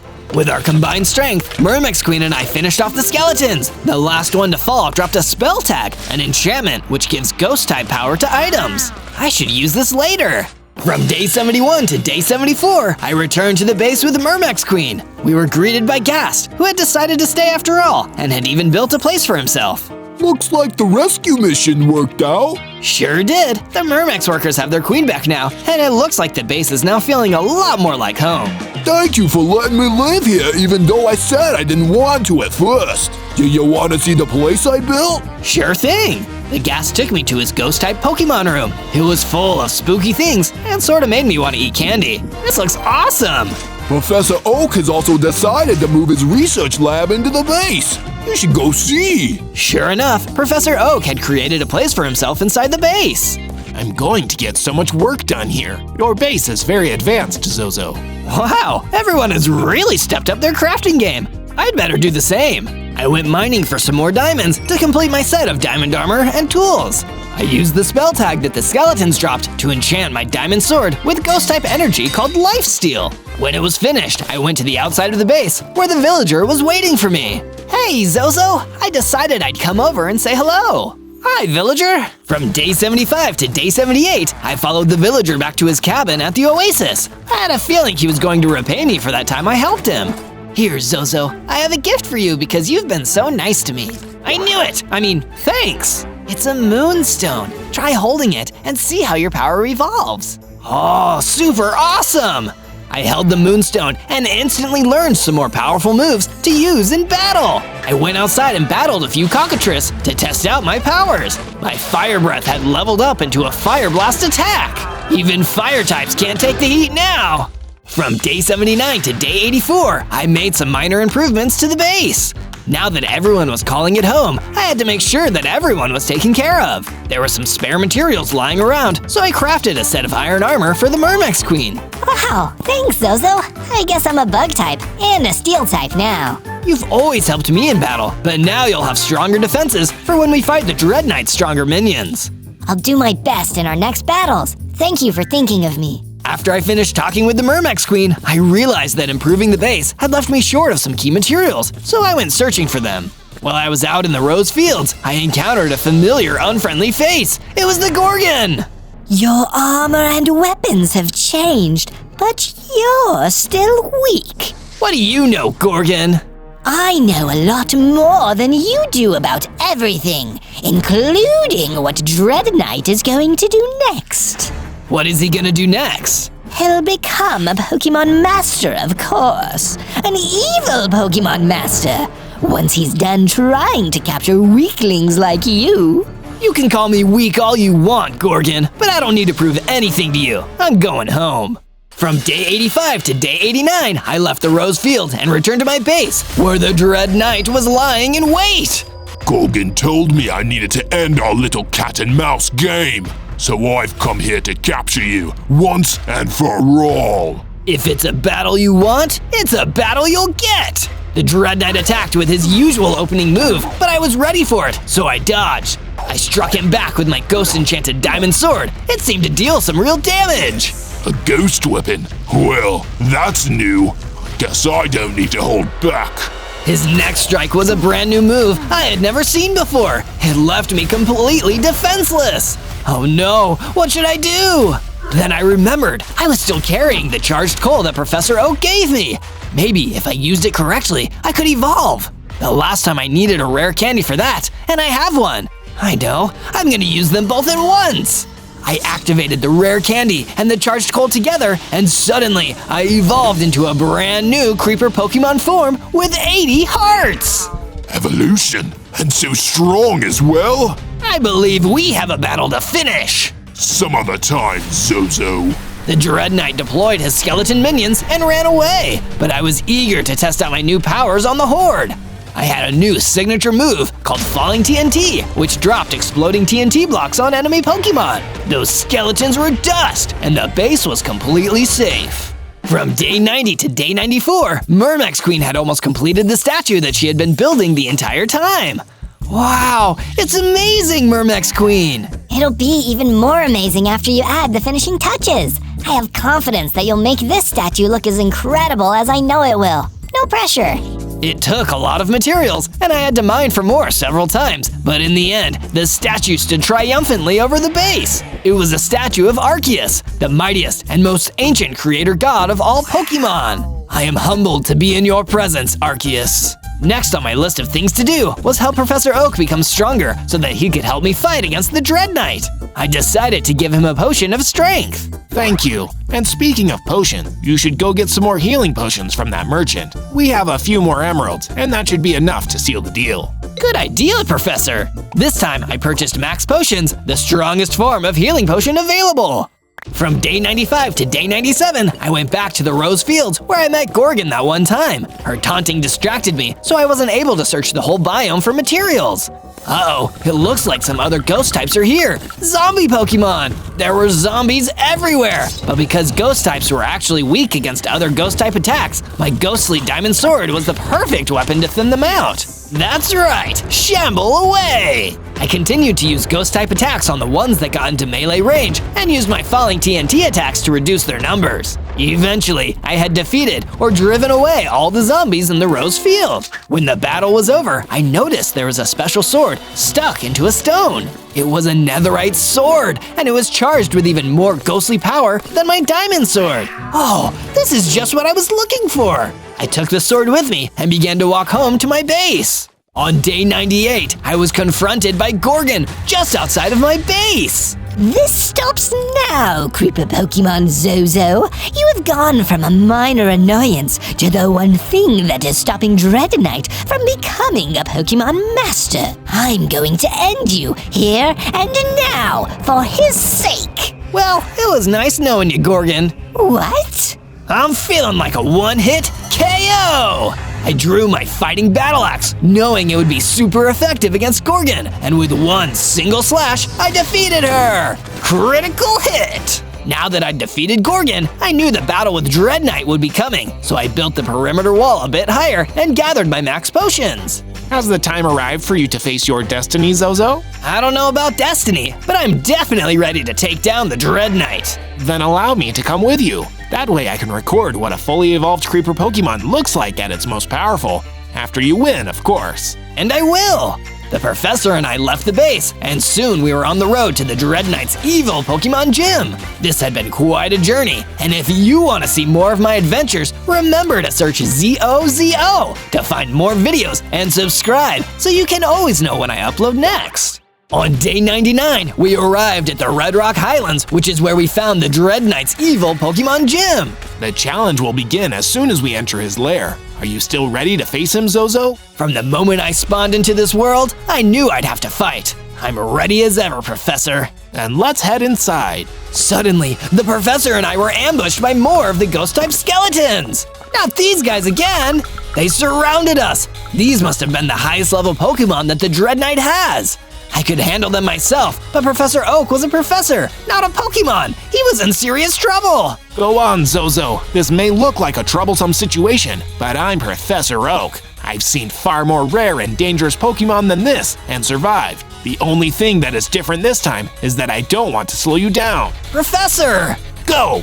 I'll manage somehow. Go defeat Dread Knight. He must not become an evil Pokemon Master. I didn't want to leave the professor, but I could tell that he was serious, so I braced myself and ran directly into the gym where I would soon come face to face with the Dread Knight. On day 100, I was face to face with the Dread Knight. Oh, it's you, Zozo. No more running, Dread Knight, for either of us. No matter who wins or loses, this will be the last battle that we ever have. I'm not backing down. A Pokemon cannot hope to stand against a master. I will show you the true meaning of fear. You don't have a ghost of a chance against me. No more puns either. We clashed weapons, and I was glad that I brought my netherite sword. It was the perfect weapon to use in this battle. I was able to make the Dread Knight move back out from melee range and launch my Fire Blast attack. Now that had to hurt. It's not very effective, you foolish creeper Pokemon. Rats! I thought I had him. I'm going to use my own signature move now. See if you can dodge it. The Dread Knight created a Shadow Ball, even more powerful than his skeleton guards, and he launched it straight at me. I dodged out of the way, knowing that one hit from that would KO me. Say good night, Zozo. Get it? Because I'm a knight. That's your worst pun yet, Dread Knight. It was Professor Oak. He had come to help. He threw a Pokeball, and instantly it absorbed the Dread Knight's power. Now's your chance, Zozo. He could only use that move by becoming a ghost type himself. Strike him down. Right. Take this, Dread Knight. I delivered the final blow with my netherite sword. With the battle finally over, I was a free Pokemon. Oh, I guess Professor Oak would be able to come up with quite the Pokedex entry for this creeper Pokemon. On day 1, I spawned into a beautiful cherry blossom forest as a creeper. Oh, wait, why does my stomach hurt? I guess I must be a hungry creeper, and a baby hungry creeper at that. Lucky for me, there seem to be lots of apples laying around the forest. That must be why there are so many capuchin monkeys hanging around. Would you guys mind sharing some of your apples with a hungry creeper like me? I'd really appreciate it. That's when I saw a big, scary Skeleking striding towards me out of the trees, and he looked like he really meant business. Not so fast, kid. These apples don't belong to these goofy little monkeys. They belong to me, Skeleking of the Overworld. Oh, well, can I please have some apples, Your Highness? My name's Zozo, and I'm so hungry. Sure, if you can pay up some emeralds, nothing in this world is for free, kid. I don't have any emeralds. Then we have nothing to say to each other. I'm sick of all you freeloaders thinking you can enjoy my food for nothing. Within 100 days, I'll make sure that nobody can get a single morsel without paying through the nose for it. I'll never let you get away with that. It's not fair on all the hungry people who don't have emeralds. Well, I guess I'll just have to destroy you then. Sorry, kid. Gotta make an example out of people sometimes. The Skeleking unleashed an energy blast. I ran away as fast as I could, but it was already too late for the monkeys and the apples. The blast took them all out.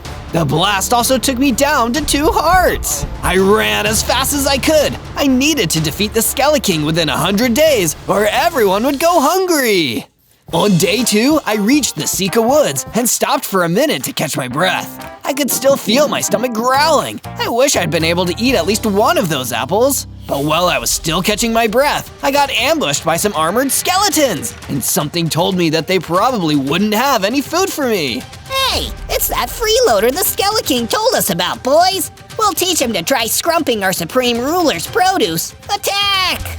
The armored skeletons ran towards me, and all I could do was run away. It's not like I had a weapon, and even if I did, I probably would have been too hungry to fight. Eventually, I managed to lose them. Being in this world was already exhausting. And if I don't find a snack soon, I think I'm gonna pass out. That's when a cassowary approached me. From how slowly she walked over, it seemed like she was nervous. You're not with the Skeleking, are you? Gosh, no! I was just running away from him and his minions. I'm Zozo. What's your name? That's a relief. I'm Cassie the cassowary. You look hungry. Come with me. I know someone who can fix you up some free grub. Thank you! That's the best news I've heard all day! On day 3, Cassie the cassowary took me to a cozy little cabin in the middle of Sika Woods. That's where I met the cabin's owner, a friendly straw golem named Stefan. My word, you poor little creeper. You're all skin and bones. How about I give you some of this nice bread? It's fresh out of the oven. Stefan gave me some tasty bread, and it helped fill up my hunger bar. A little bit anyway. Seems I really was a hungry creeper through and through. Thank you, Stefan. I really needed that. I don't understand why the Skeleking doesn't just let people eat when they're hungry. He'd make a lot more friends that way. Ah, Zozo. But you see, the Skeleking doesn't care about friends. All he cares about are jewels and riches. As a skeleton, he doesn't even need food. He just hoards it for his own benefit. That's awful! How can we stop him? We can stop him by fighting back and making sure all the hungry are fed without having to give in to the Skeleking's evil demands. Making a base would be a good start. Good idea! Thank you again, Stefan. We said our goodbyes to Stefan, and then Cassie and I set off deeper into the Sika Woods. It was time to start building a base. From day 4 to day 5, we started the construction project. Of course, before we could do anything else, we needed tools. That's why I broke down a tree and made myself a wooden pickaxe, which is good for only one thing, mining enough stone to make myself a full set of stone gear, including a stone pickaxe and a stone sword. Finally, I can deal some damage and start building a cool base. I used my pickaxe to harvest more stone and used a stone axe to chop down some more trees, giving me more wood to build with and more space for the foundation of my base. Looks like I'm getting the hang of this. Using all the materials I gathered, I started building a pretty basic starter base with a room for me, a room for Cassie, and a common area to hang out together. When it was done, Cassie and I took a second to appreciate it together. It's not much, but it's a start. I think it looks awesome, Zozo. But as you can probably expect, all this building worked up a real hunger. I did some more exploring until I found myself some delicious carrots to eat. What's up, Doc? And as soon as I ate the carrots, something amazing happened. I leveled up, getting bigger, stronger, and getting 9 hearts. Looks like I power up by eating. That must be why I'm so hungry. From day 6 to day 8, I decided I needed a change of scenery and traveled out to the Mojave Desert to search for more food. Suddenly, some text appeared. It was my stomach. You have generated 1 gunpowder? Well, would you look at that? I now actually have 1 gunpowder in my inventory. I guess it makes sense. I am a creeper after all. I explored for a bit until I was surrounded with hot desert sand all around. Las Vegas should be around here somewhere, and I've heard they have amazing all-you-can-eat buffets. I'm sure my stomach would like that. But I never found Las Vegas or any buffets. Instead, I found a little goblin named Goblo running towards me in a panic. Stranger, you have to help me. I'm being chased by a desert mummy.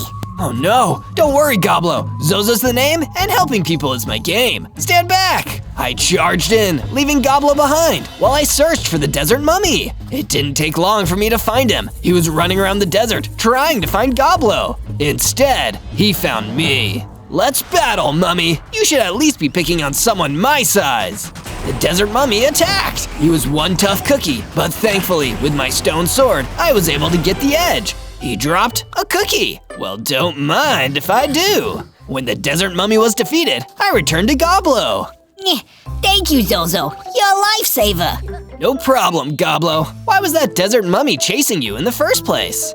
Because I owed his boss, the skeleton jackal, some money. When he finds out you defeated the desert mummy, he'll probably just send another. Then we better go have a chat with this skeleton jackal personally. And I'm gonna need to break for lunch. From day 9 to day 10, I followed Goblo into the Red Rock Mountains, where he told me the skeleton jackal was waiting. You hang back, Goblo. I'll take care of this guy myself, then come back. Yeah, okay, Zozo. Here, take this slingshot. Maybe you can fling some stuff at the skeleton jackal. I wish you luck. I kept going until I found the skeleton jackal waiting for me. If you're not gonna forgive Goblo's debt, then I guess we're gonna have to fight. I loaded my slingshot with gunpowder and flinged it at him. To my disappointment, nothing happened. Oh well, I guess a good old stone sword will have to do. I charged in with my stone sword, expecting this to be an easy fight, like my battle with the desert mummy. But I was so wrong. It seemed like my attacks were barely doing any damage to the skeleton jackal. He was just too fast and strong. And to make things worse, he started throwing his javelins at me. Ouch, that hurts. I needed to get out of there. So I just turned and ran. I ran until the skeleton jackal was out of sight, then made my way back to Goblo, feeling hungry and ashamed. I'm so sorry, Goblo. I don't think I'm strong enough to take on the skeleton jackal yet. How about you come to my base to lay low? We'll figure something out. Yeah, that sounds like a good idea, Zozo. Thank you for helping me. From day 11 to day 12, I returned to my base with Goblo. Seeing as only Cassie and I had bedrooms at the moment, I needed to expand my base. I started adding a whole new room for Goblo to sleep in, connected to the common area. After building the room, I furnished it with a bed so Goblo could finally relax. How do you like your new room, Goblo? Yeah, it's amazing. Thank you, Zozo. I feel safe from the skeleton jackal and his goons here. Great! Hopefully it'll keep us safe from the Skeleking and his goons, too. Oh no, the Skeleking? He's like 100 times worse than the skeleton jackal. I've heard his troops have been going to anywhere that can produce and store food and trying to take it all over. But why? Almost everyone needs food, Zozo. So whoever controls the food controls the world. Then we better start producing and storing our own food, just to be safe. With that idea in mind, I started adding a new room to the base, just for storage. Once I'd built the room, I installed a few chests so we could store as much as possible. I also started mining around my base, finding some iron ore deposits that I could later smelt into ingots. But I was still hungry, and I couldn't just eat iron. So I started adding another new feature to my base, a little chicken farm, filled with some chickens I found around the Sika Woods. The chickens would lay eggs and give me a steady supply of ingredients for cooking projects. My mouth is watering just thinking about it. From day 13 to day 15, I returned to my base and decided to have a much-needed chat with Cassie the cassowary. Cassie, I need your advice. How do you think I should go about getting strong enough to take on the Skeleking? Well, you told me that eating helps you grow and level up.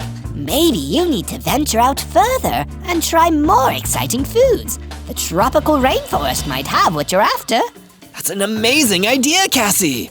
I took her advice and traveled out to the tropical rainforest. The journey actually made me even hungrier, but lucky for me, I was able to find some sweet berries that reduced my hunger a little bit. But this was immediately followed by a sudden ambush from the Spider Queen. Well, if it isn't Zozo, the hungry creeper. I expected you to be bigger. I'm working on it. It doesn't matter. The Skeleking sent me to eliminate you. And believe me, no matter how hungry you are, I'm hungrier. The Spider Queen will eat you alive. Without another word, the Spider Queen attacked me. It was a tough battle, but lucky for me, I was able to hold my own and turn the tables on the evil Spider Queen. When she was defeated, she dropped some cotton candy onto the ground. That is sweet! Get it? Because it's candy? Sorry, that is a bad joke. I ate the cotton candy and immediately felt myself growing again, just like Cassie had told me. I was bigger, stronger, and now I had 14 hearts. From day 16 to day 19, needing a break from all the dense woods and forests, I decided to take a stroll through the beautiful rose fields. While exploring, I got hungry and decided to eat some bread from Stefan the straw golem that I'd kept in my inventory. When you're going on a long journey, you should always bring snacks, especially when you're a hungry creeper. A little less hungry now, I continued my search through the rose fields until I found a mysterious old chest just sitting around in the middle of the field. Oh, I wonder what's inside. I took a peek and found a book titled Mysteries of the Weeping Witch Forest. Most of the pages were blank, but one of them had the words, "A man who once walked the Weeping Witch Forest with evil thoughts, found his mind and body twisted, always desiring but never hungry, forever unsatisfied, a creature less than human." Wait, that sounds a lot like the Skeleking! Does this mean he has something to do with the Weeping Witch Forest? Before I could finish my thought, a bunch of armored skeletons turned up, looking for a fight. Look, we found the freeloader again. Let's destroy him for good this time. Maybe the Skeleking will give us a raise. The armored skeletons attacked me, but I wasn't a little baby hungry creeper anymore. With my new size, skills, and my stone sword, I was able to defeat every last one of them. Seems like all my hard work is paying off. Now I'm hungry again though, running out of food, fast. From day 20 to day 22, I continued through the rose fields. I found a few spiders along the way, but after defeating the Spider Queen, they were nothing. I think I've earned myself some upgraded equipment after all this. I continued mining into the ground until I found some more iron ore. I then built myself a little furnace out in the field to smelt the ore into ingots, then turned the ingots into a full set of iron gear. First and foremost, an iron sword and an iron pickaxe. I think I'm finally strong enough to settle an old score now. With Goblo's debts in mind and my hunger nagging at me again, I made my journey back to the Red Rock Mountains, where the skeleton jackal was once again waiting for me. Ready for a rematch, friendo? The skeleton jackal attacked, but this time I was a lot bigger, stronger, and faster than before, and I had way better weapons. It didn't take me long to defeat the monster, and in doing so, clear all of Goblo's debts. It feels good to help. Now if only it made me less hungry. While I was feeling sorry for myself, the Skeleking himself suddenly appeared, walking right up to me. With him there, I certainly didn't feel as confident as I did before. Been enjoying all the free snacks, you sad little mooch? You've been eating on borrowed time, Zozo. You owe me, and I always collect on what I'm owed. I don't understand you, Skeleking. I read that you were a person once, before you lost your humanity. Why do you want all this money if you don't even need to buy food with it? To need is weak, and to want is powerful, Zozo. What you have is hunger. It's a sign of your low status. What I have is ambition. Perhaps someday you'll understand that, but I don't expect you to live that long. Mark my words, your days are numbered. And with that, the Skeleking disappeared, and I was alone in the Red Rock Mountains with a grumbling stomach once again. From day 23 to day 26, I tried to ignore my grumbling stomach as I returned to my base. I really wanted a snack, but first I had to give Goblo the good news. I found him chilling at the fireplace. Hey, Goblo, guess what? What is it, Zozo? I took care of that skeleton jackal, so he won't be sending his goons after you anymore. That's amazing. Thank you so much for your help. No problem. Now we don't have to worry about any more of those creeps coming after you. Next, I decided to gather materials that would help me improve my base. Also, I wanted to see if I could rustle up another snack. Some stone blocks. I can use these to build a stone wall around the base and keep the bad guys out. I gathered the stone, as well as some coal which I unearthed, and got to work building a wall around my base. That looks great! Super secure. But I want to make sure I can see what's going on out here while I'm inside. I know, I'll add some windows. After carrying all that stone, putting in a few windows was a snap. Phew, that really made me work up an appetite. I wandered out into the woods to see what I could find, and suddenly I spotted a tree filled with what I like to call yellow gold. Bananas! This is the best day I've had so far. I picked up as many bananas as I could find and made sure to eat a few to help fill up my rumbling stomach. After that, I could think much more clearly. As much as I wanted to eat all the bananas, I realized I could use some of them to help upgrade one of my weapons. I know, I'll fuse these with my sword and make a banana sword. No, a banana katana. Hey, that's pretty good. Maybe once the Skeleking is defeated, I'll get into comedy. It tastes delicious. I just gotta make sure I don't cut my tongue while eating my katana. From day 27 to day 31, I was getting restless hanging around the base. Having no more bananas to eat, it was time to head out and explore a new area to see what snacks I could find. My journey took me all the way out to the ice spikes. I wish I'd worn a coat, but I've got my sense of adventure to keep me warm. Plus, it was pretty hard to focus on being cold when I was so hungry. As I was walking, I came across some diamonds. Whoa, I can't believe these are out here. I'll grab them and take them home with me. Then, I saw something amongst the ice and the bushes and rushed toward it. Maybe it's something I can eat. But as I got closer, I realized it was just a mungus. Oh, sorry to bother you. No bother at all. I was hoping someone would come along to help me. I took a stroll away from my home in the mushroom fields, and I'm afraid I'm hopelessly lost and getting colder by the second. Well, you can warm up at my base if you want. Follow me there. Oh, thank you. Please take these cookies as a token of my thanks. Sweet. Yes, exactly. I showed the mungus the way back to my base, but we were both still shivering from the cold. We need a bigger fireplace. I quickly upgraded our existing one, and before long we were warming ourselves up by the fire and munching on cookies. This is the good life. Just then, Cassie the cassowary approached us. Zozo, I need your help. It's Stefan. He's in trouble. We have to go now. From day 32 to day 35, Cassie and I headed to Stefan's cabin in the Sika Woods to see what was going down. Cassie sounded pretty upset, so I knew it was probably pretty bad. When we arrived, I saw why Cassie was so freaked out. The place was swarming with armored skeletons. Zozo, thank goodness you're here. These brutes have been tearing my cabin apart. Don't worry, we'll stop them. I drew my banana katana. I've got my banana katana, so you guys better split. I didn't have time to laugh at my super funny joke. I had to get to work fighting these guys off. There's so many of them. What do we do? We do our best. One of the armored skeletons came at me, but I managed to get in a good hit with my weapon before he could get me. We were so caught up in the fight, we didn't notice the two skeletons that knocked Stefan to the ground. Oh no! I tried to help him, but it was too late. Stefan was gone. You'll pay for this! My anger gave me the strength I needed to finish the fight, and with Cassie offering moral support, we defeated the rest of the armored skeletons. I sadly approached the remains of the straw golem. This is all my fault. I bet these guys were working for the Skeleking. It's not your fault, Zozo. It's the bad guys who should be blamed. You're right, Cassie. I need to focus on what matters, stopping the Skeleking from taking everyone's food. Speaking of food, I'm getting hungry again. I explored the golem's house for some food, but instead found a crafting table with items placed on top. Of course, it's the crafting recipe for TNT. I bet shooting TNT with my slingshot will work way better than shooting with gunpowder. From day 36 to day 39, I set off in search of something else to eat. Cassie and I split up so we could cover more ground. I also needed to keep looking for additional ways to defeat the Skeleking, but I was pretty sure I could do both at the same time.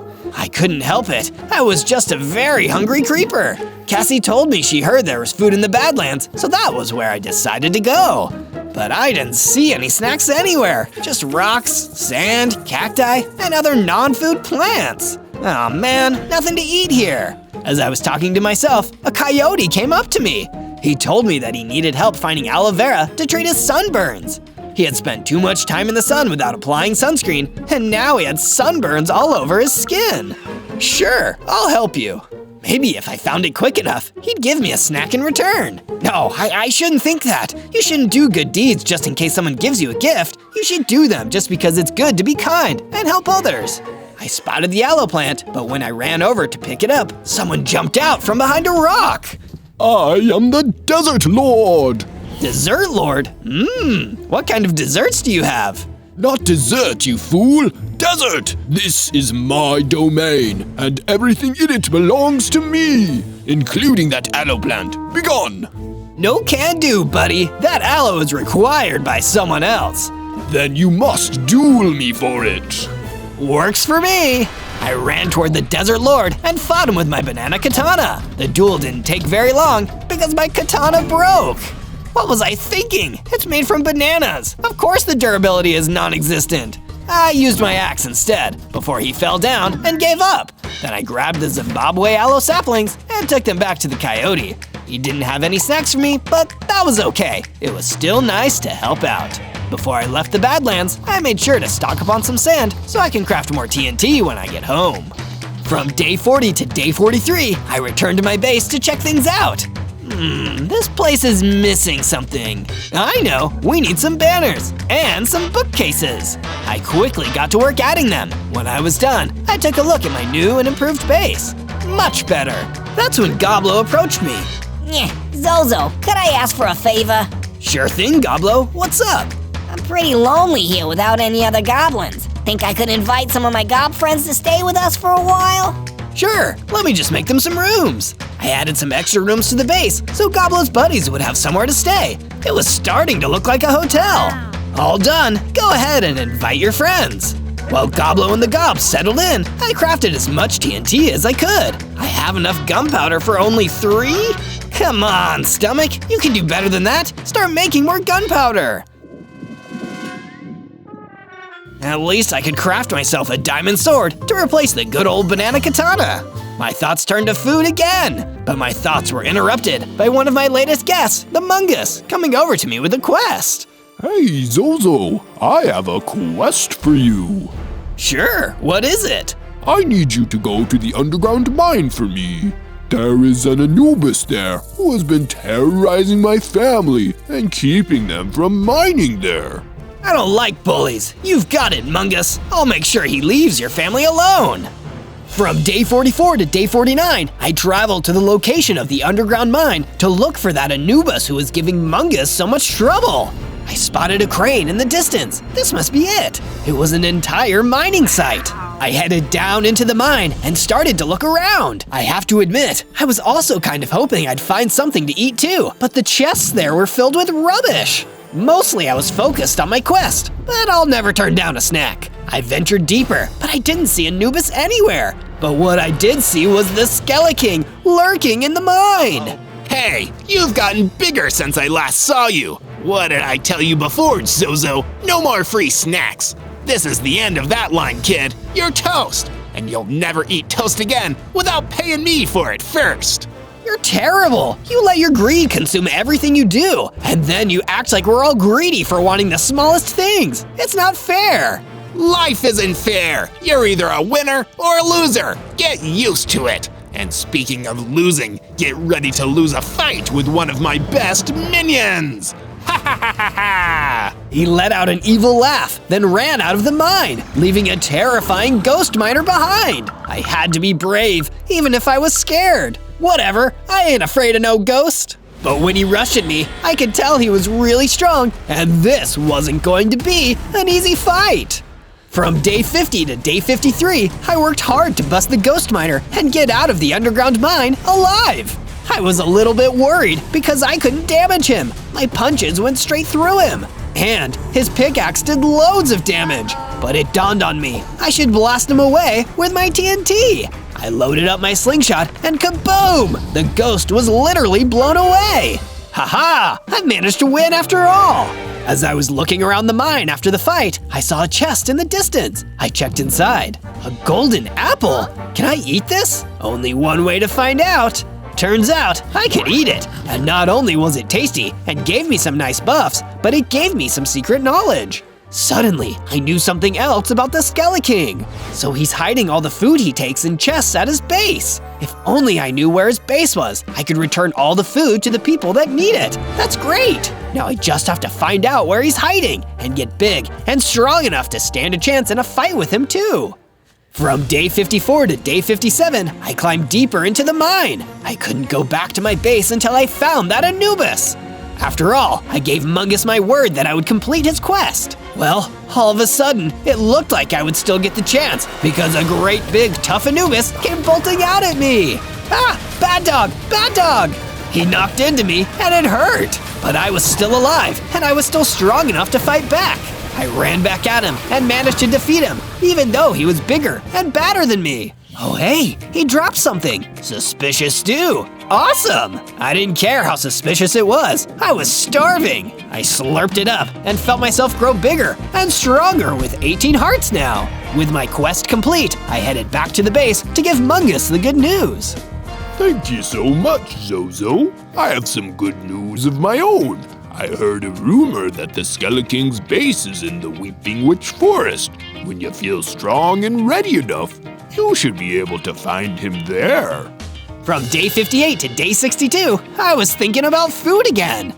I wish I had some more eggs, then we could make all kinds of snacks here at the base. Wait a second, if we had some more chickens, we could have more eggs. I went out and found some chickens, then herded them back to the base and put them in the coop with the others. Make friends, little chickens.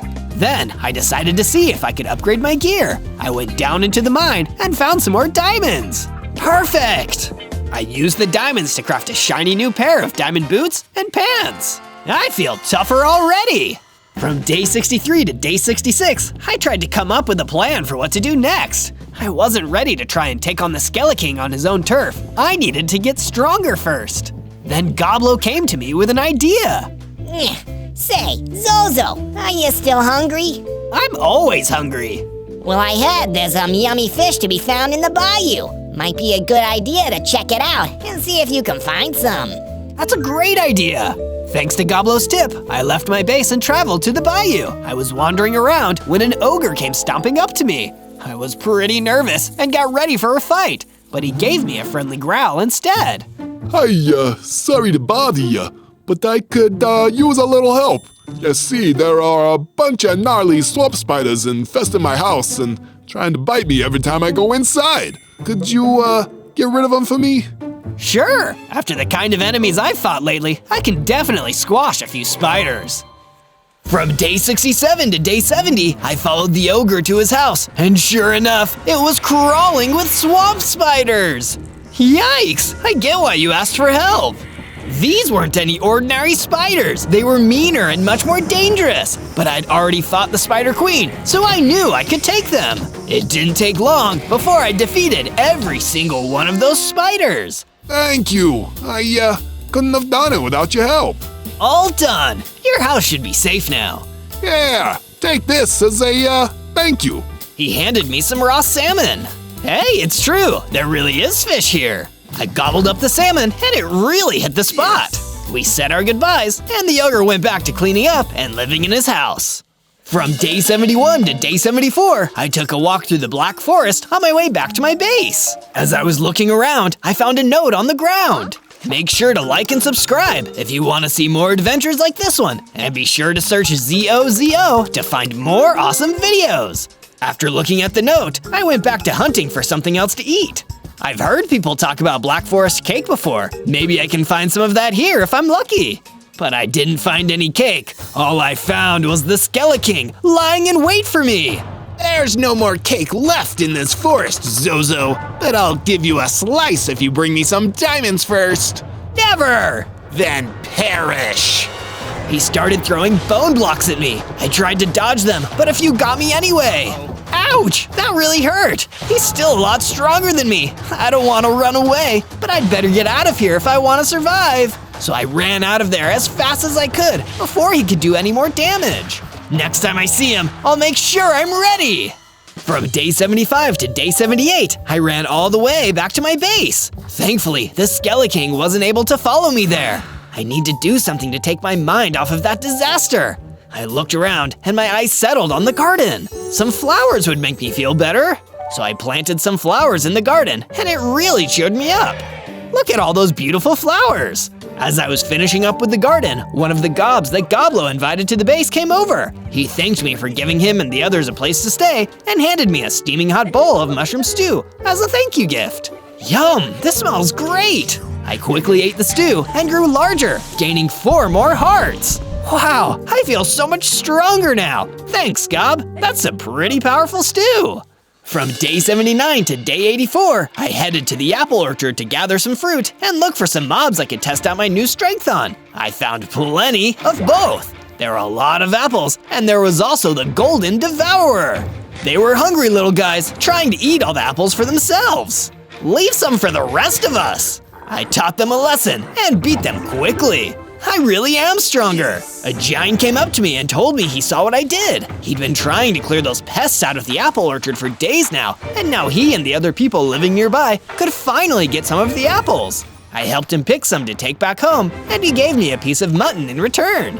I ate the mutton and it tasted great and helped me grow even stronger. From day 85 to day 89, I took a leisurely walk back to my base. But when I got there, I was shocked at what I found. There was a big, nasty sectoid queen attacking my base and scaring all of my friends. Hey, you get out of here! But before I could attack, the sectoid queen scuttled off into the woods. Oh, no you don't! I ran after her, but I lost track of her. I saw a bull looking around and thought maybe he could help me. Have you seen a sectoid queen? Yes! If I tell you where she went, will you help me get my cat out of that tree? Sure. Here, kitty kitty. I don't know why, but the cat listened to me and climbed down out of the tree. I guess it could tell I just wanted to help. Thank you! She went that way! He pointed me in the right direction, and I headed off to track down the sectoid queen. From day 90 to day 94, I found the sectoid queen deep in the Sika woods. There you are! Why were you attacking my base? Just following orders from the Skeleking. He sent me after a little newt who's been hoarding snacks without paying for them. When I couldn't find you, I decided to tear apart your house to teach you a lesson. You shouldn't have done that. Now, I'll teach you a lesson. You can try. I attacked with my sword, but it was a much harder fight than I expected. Uh-oh, she's really strong. This isn't gonna be easy. The queen seemed to back off and started digging a tunnel into the mountain. I was hurting, so I didn't follow her immediately. Instead, I gathered some berries to replenish my hunger and health before continuing the fight. From day 95 to day 97, I went into the tunnel which led to a dripstone cave where the queen was waiting. I charged her and kept on fighting the sectoid queen. She started spawning regular-sized ants around her. Sure, they were small, but they still bite. I was getting pretty tired, and I was worried I might not make it out of this one. Might as well give up now. You'll never be a match for the Skeleking. That taunt gave me the inspiration I needed to finish up the fight. That is it. No more playing around. Taste the power of TNT. I shot a TNT charge up into the dripstone, and it fell right on the sectoid queen. She was done for. Wow, that was a tough one. I saw that the sectoid queen had dropped a throwing axe, and I picked it up. Wow, this is a great weapon. It'll help me a lot. There was an inscription on the handle reading, "Property of the Skeleking." I guess this used to be his throwing axe. Well, he took a lot of things from people who need them, and then he was careless with his own weapon? Finders keepers, I guess. I'll use this to defeat him once and for all. Before I left, I made sure to mine up all the diamonds that were in this cave. This will be just enough diamonds to finish my diamond armor set. On day 98, I took my new throwing axe back home to my base, and to my surprise, my friends fixed up the house back to the way it was before. I started preparing for the final battle. First, I made the rest of my diamond armor. There, now I am well protected. Next, I crafted as much TNT as I could. Thank you, stomach. This gunpowder will be used for good. Now I finally felt ready to take on the Skeleking and return the food to the hungry masses. But first, Cassie approached me.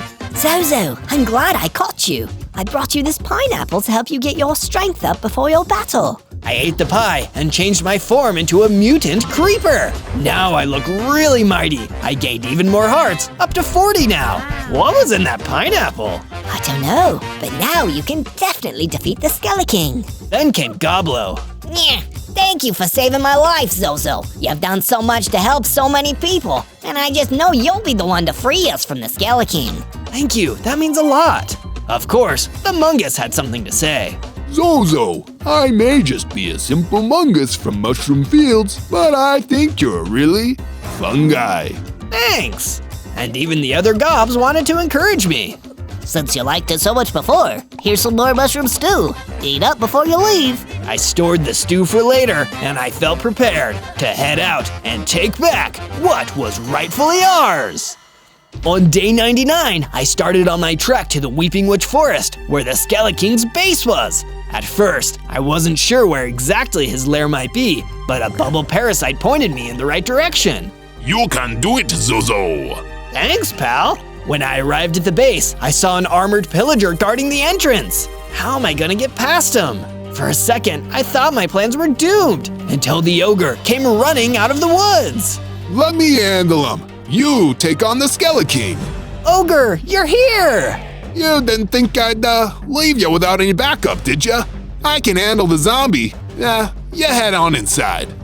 On day 100, I ran straight into the Skeleton King's base. With no more minions to protect him, he would have to fight me himself, one-on-one. Come on out and face me. It's time for you to be the one who pays. He emerged from his lair at the sound of my taunts. I'm not paying for a thing. You don't know what you're messing with, little creeper. I'm not so little anymore. No, I guess not. You've gotten strong on stolen snacks. Snacks you should have given me emeralds in exchange for. You can't make people pay you for food. It belongs to everyone. Enough talk. I've had enough of your chatter. I'll shut you up once and for all. You know what? I'm still hungry, and there's only one thing that would hit the spot right now. Justice. And with that, I sprang into action and charged at the Skeleton King, dealing him a powerful blow. But he was not taking any damage. He had some sort of purple magic protecting him. That's when I noticed purple crystals in the watchtowers. That must be what is protecting him. Just like when you fight the Ender Dragon, I needed to get closer to them. I managed to sprint into his house. I searched for a lever to deactivate the towers, but saw nothing, just his bed and his throne. He did have TNT on display. That is it. Who needs a lever? I can just shoot TNT at the crystals. I had no time to waste. The Skeleton King came into the house and landed some good hits on me. I ran to the first tower and launched TNT right into the crystal. The Skeleton King didn't seem to like that explosion. I ran to the next tower while Skeleton King chased me. Soon the second tower was also down. Just one more. The Skeleton King almost caught up to me, but he was too late. I successfully destroyed all the crystals and his magical protection had disappeared. He stepped back, injured. No, you're weak. You're tiny. I own you. I own everyone. Everything. Maybe you did own everything, but I'm here to take it all back. I threw my throwing axe as hard as I could, and it hit, knocking him out. And that was that. The Skeleton King had been dethroned. Time to take all of this food and get it back to the people who need it. In that moment, I didn't feel hungry anymore, and I knew that as long as I had anything to say about it, no one in the world would ever go hungry again. On day 1, I spawned in as the Grinch. Wow, look at that. I'm the Grinch, ready to steal Christmas. Oh no, I only have 3 hearts. I guess it's true what the story says. The Grinch's heart is way too small. I was so focused on my hearts, I didn't hear the huge group of bad snowmen creeping up on me. They blended in with the snow at first, but I heard them just before their leader grabbed me. Hey, what's the big idea? I know I'm the Grinch, but that's no reason to be so mean.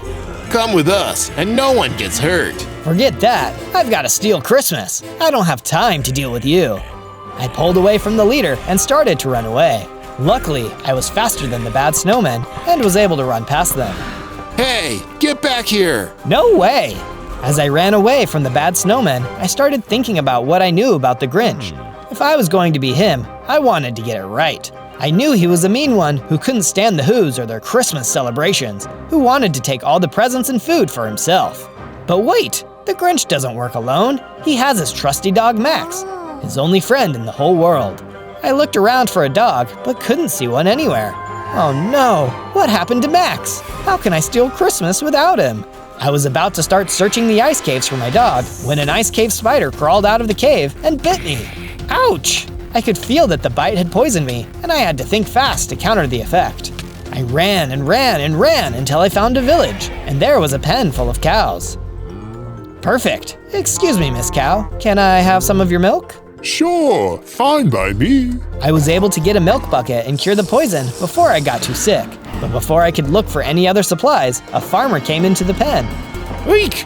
Get out of here, you! Stop trying to ruin our holiday fun! You didn't have to tell me twice. I made my way back toward the caves, and after making sure there weren't any more spiders waiting for me, I crawled into one to rest. I found some logs, sticks, and charcoal, and crafted and placed a campfire to get warm. As I settled in, I thought about Max the dog again. What's the point of stealing Christmas without my best friend? I have to find him and get him back so we can pull off the holiday heist of the century. On day 2, I woke up and went out of the cave. I made it through the first day, but if I was going to keep surviving, I needed to find a safe place to hide out. But I didn't want to stay somewhere that the bad snowmen might come looking for me again. I decided that, whether they liked it or not, I should camp out closer to that village. That way, I'd have lots of people who would also see the snowmen coming. But I couldn't set up right in the village either. If I was too close, people like that farmer might get mad and chase me out of town. Then I'd have to start all over.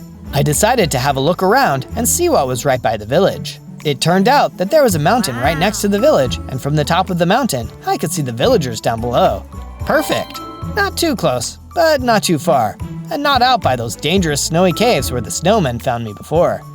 This is it. This is where I'll build my base. But before I could build it, I needed some tools. I made myself a crafting table and crafted a wooden pickaxe. Next, I took that pickaxe and mined some stones. Awesome! Now I can make stone tools. I made a pickaxe, an axe, a shovel, and a sword. Then I got to work gathering some more wood so I could build my base. All the way up here, on the edge of a cliff, it was going to be kind of tricky to build, but I knew I could do it. While I was working, I saw a figure approaching me. It looked like a villager. I'm just building a base. I'm not here to steal from you. But as they got closer, I realized it was a pillager instead, and he shot an arrow at me. Oh, no you don't. I drew my sword and managed to fight him off. Then I chased him away from my base for good measure. As I was walking back to my base, I saw that someone had dropped some cookies and left a chest in the middle of the forest. The chest had a bunch of supplies in it. These aren't mine. It would be selfish to take them. But I am the Grinch after all. It started to get dark and began to snow, so I settled in for a good night's rest. I'll get even more done tomorrow. On day 3, I woke up knowing that I needed to get more supplies. I looked all over the mountain, but I couldn't find anything useful. So I decided to sneak back down into the nearby village instead. If the villagers are going to treat me like a criminal because I'm the Grinch, then I guess I'd better start stealing. I decided to go to a different village than the one right below my base, just in case they caught me and chased me back home. Instead, I went to the next village over and started sneaking through town looking for supplies to snatch. But as I entered the village, I heard someone scream. Help! I did see something though, a horde of zombies attacking the village. No wonder someone was screaming. Get back, undead creeps! I drew my sword and started swinging, fighting off the green ghouls. A little girl appeared on top of a nearby building, holding a bow and arrow. She started firing arrows at the zombies, and between her arrows and my sword, we drove all of those nasty undead back out of town. She came to greet me. Thanks for the help. Sure. My name is Cindy Lou Who. What's yours? Zozo, but you can call me Mr. Grinch. Say, have you seen any bad snowmen around here, or just these zombies? The snowmen came yesterday. They took a whole bunch of people with them. My family, too. I don't know who they're working for, but they keep kidnapping people and destroying our town. That must have been what happened to her parents. Come back to my base with me. We can hide out and stay safe while we figure out who those bad snowmen are working for. On days 4 to 5, Cindy and I worked on the base together. We demolished the previous starter house I made and built a bigger house. I even added a loft where Cindy could live, but it still wasn't completely finished. We needed to strengthen our security to keep safe just in case the snowmen came back or something else found us. And whoever was ordering them around, the big bad who took Max, was probably way tougher than them. I'm getting pretty hungry. Could we look for some food? Great idea. Me too. I think I saw some apple trees down this way. Help me pick some. I've got some other supplies we can use to make a pie. I love pie. Who doesn't? Cindy and I found a whole bunch of apple trees and started picking the fruit to take back to our base. As we were gathering apples, we suddenly heard a howl. What was that? Cindy and I both looked around and saw a pack of feral wolves closing in around us. Cindy was so much more defenseless than me, I couldn't let the wolves get to her. Quick, Cindy, climb this tree and get to safety. I'll handle these wolves. I can use my bow and arrows from up there too. Cindy climbed up out of reach and started firing arrows at the wolves. I helped out with my sword from down on the ground, and together we were able to defeat the wolves. As Cindy climbed back down from the tree, I noticed something shiny on the ground. A bottle. One of the wolves must have been carrying this in its mouth. It's a potion of healing. Yes. Sweet. I grabbed it, and together Cindy and I took all of our apples back to the base. We're going to need to find a way to keep danger away from our base. I think I might have an idea. But first, let's eat. On days 6 to 8, Cindy and I started to get really hungry again. We can't live on apples forever. We need to find another food source. Oh, I know what we can do. We had cows and chickens back in my village. No one's using them right now. We should go get them. Oh, great. Let's make some pens for them first. We worked together to build the pens, 2 for the chickens and a big one for the cows. We even added a small farm to feed the animals. Then, we headed back down to Cindy's village to round up the animals. As we were working hard to herd the animals in the right direction, which was much more difficult than I expected, I heard a voice yelling at us. You're a mean one, Mr. Grinch, but you're no match for me. Better come willingly if you ever want to see your dog Max again. What? Who's talking about my best friend Max? I looked up, but I couldn't see anyone. I could just hear them. Wait, look! Cindy pointed, and I saw a huge Jabberwock looking down at us from the top of a tall tree. You took Max? My friends call me Steve, and my enemies call me Evil Steve. I took your little dog, and Cindy's parents too. And I won't stop there. You think you can steal Christmas? Try doing that when there is no one left to celebrate it. I'm taking them all, and there's nothing you can do to stop me. Next, I'll take you too. The Jabberwock jumped down from the tree and landed hard in front of us. The force from his blow knocked my sword right out of my hand. Oh no, what should I do? This isn't the kind of reindeer I thought I'd be meeting as the Grinch. I ran after the sword, and Cindy followed me. Evil Steve just stood there laughing, and we knew we weren't strong enough to beat him. Not yet. I grabbed my sword, and we ran back to the base. Evil Steve didn't chase us, but we knew it wasn't the last we'd seen of him. Next time, we'd have to make sure we were ready, so we could defeat him and set everyone free. Maybe I can be the Grinch who saved Christmas instead. On days 9 to 10, Cindy could tell I was getting discouraged. I was feeling pretty scared after our encounter with Evil Steve, and pretty worried that I wouldn't be able to get Max back. It'll be okay, Zozo. I think if we work hard, we can get strong enough to beat him, to rescue Max and my parents and everyone else. How? He's so big, and we're so small. I know you don't think you can be a hero like this, but you helped me with the zombies, and again with the wolves. Together, we can do anything. Tell me more about Max. You'd do anything to get him back, right? Well, he's the most loyal dog in the world. No matter what, he sticks by my side and helps me with whatever I want to do. He was even willing to be a reindeer and pull my sleigh to steal Christmas, even though he's so small and the sleigh would be so big. I just wish I'd told him thank you more before he was missing. I have an idea I think might help cheer you up. Let's build a statue of Max together to show him how much you appreciate him and to welcome him to the base. We talked it out near a forest and decided to clear out an area to make room for the statue. After that was done, we started construction on the Max statue. We worked all day, and by the time we were finished, we had the bed Max would sit on, only much bigger. We're off to a great start. We are, but it's starting to get dark. I think we should build some torches to keep any enemies from coming up to the base while we're sleeping. That was my idea from before. I almost forgot in all of the excitement. Great idea. I don't know what I'd do without you, Cindy. I proceeded to quickly craft some torches and place them around the base. On the night of day 11, I had the strangest dream. I saw a very little reindeer grazing by a stream with a herd of other reindeer. As he ate the grass, an evil wizard approached the herd of reindeer. Hello, little reindeer. Nice stream you've got here. It's a shame it's in the way of where I'm going to put my castle. You all need to leave, or perish. But this is our home. Too bad. Get out of here, or I'll make you go. The reindeer were terrified and confused. They didn't want to leave. Please, put your castle somewhere else. It's Christmas. Where are we supposed to go?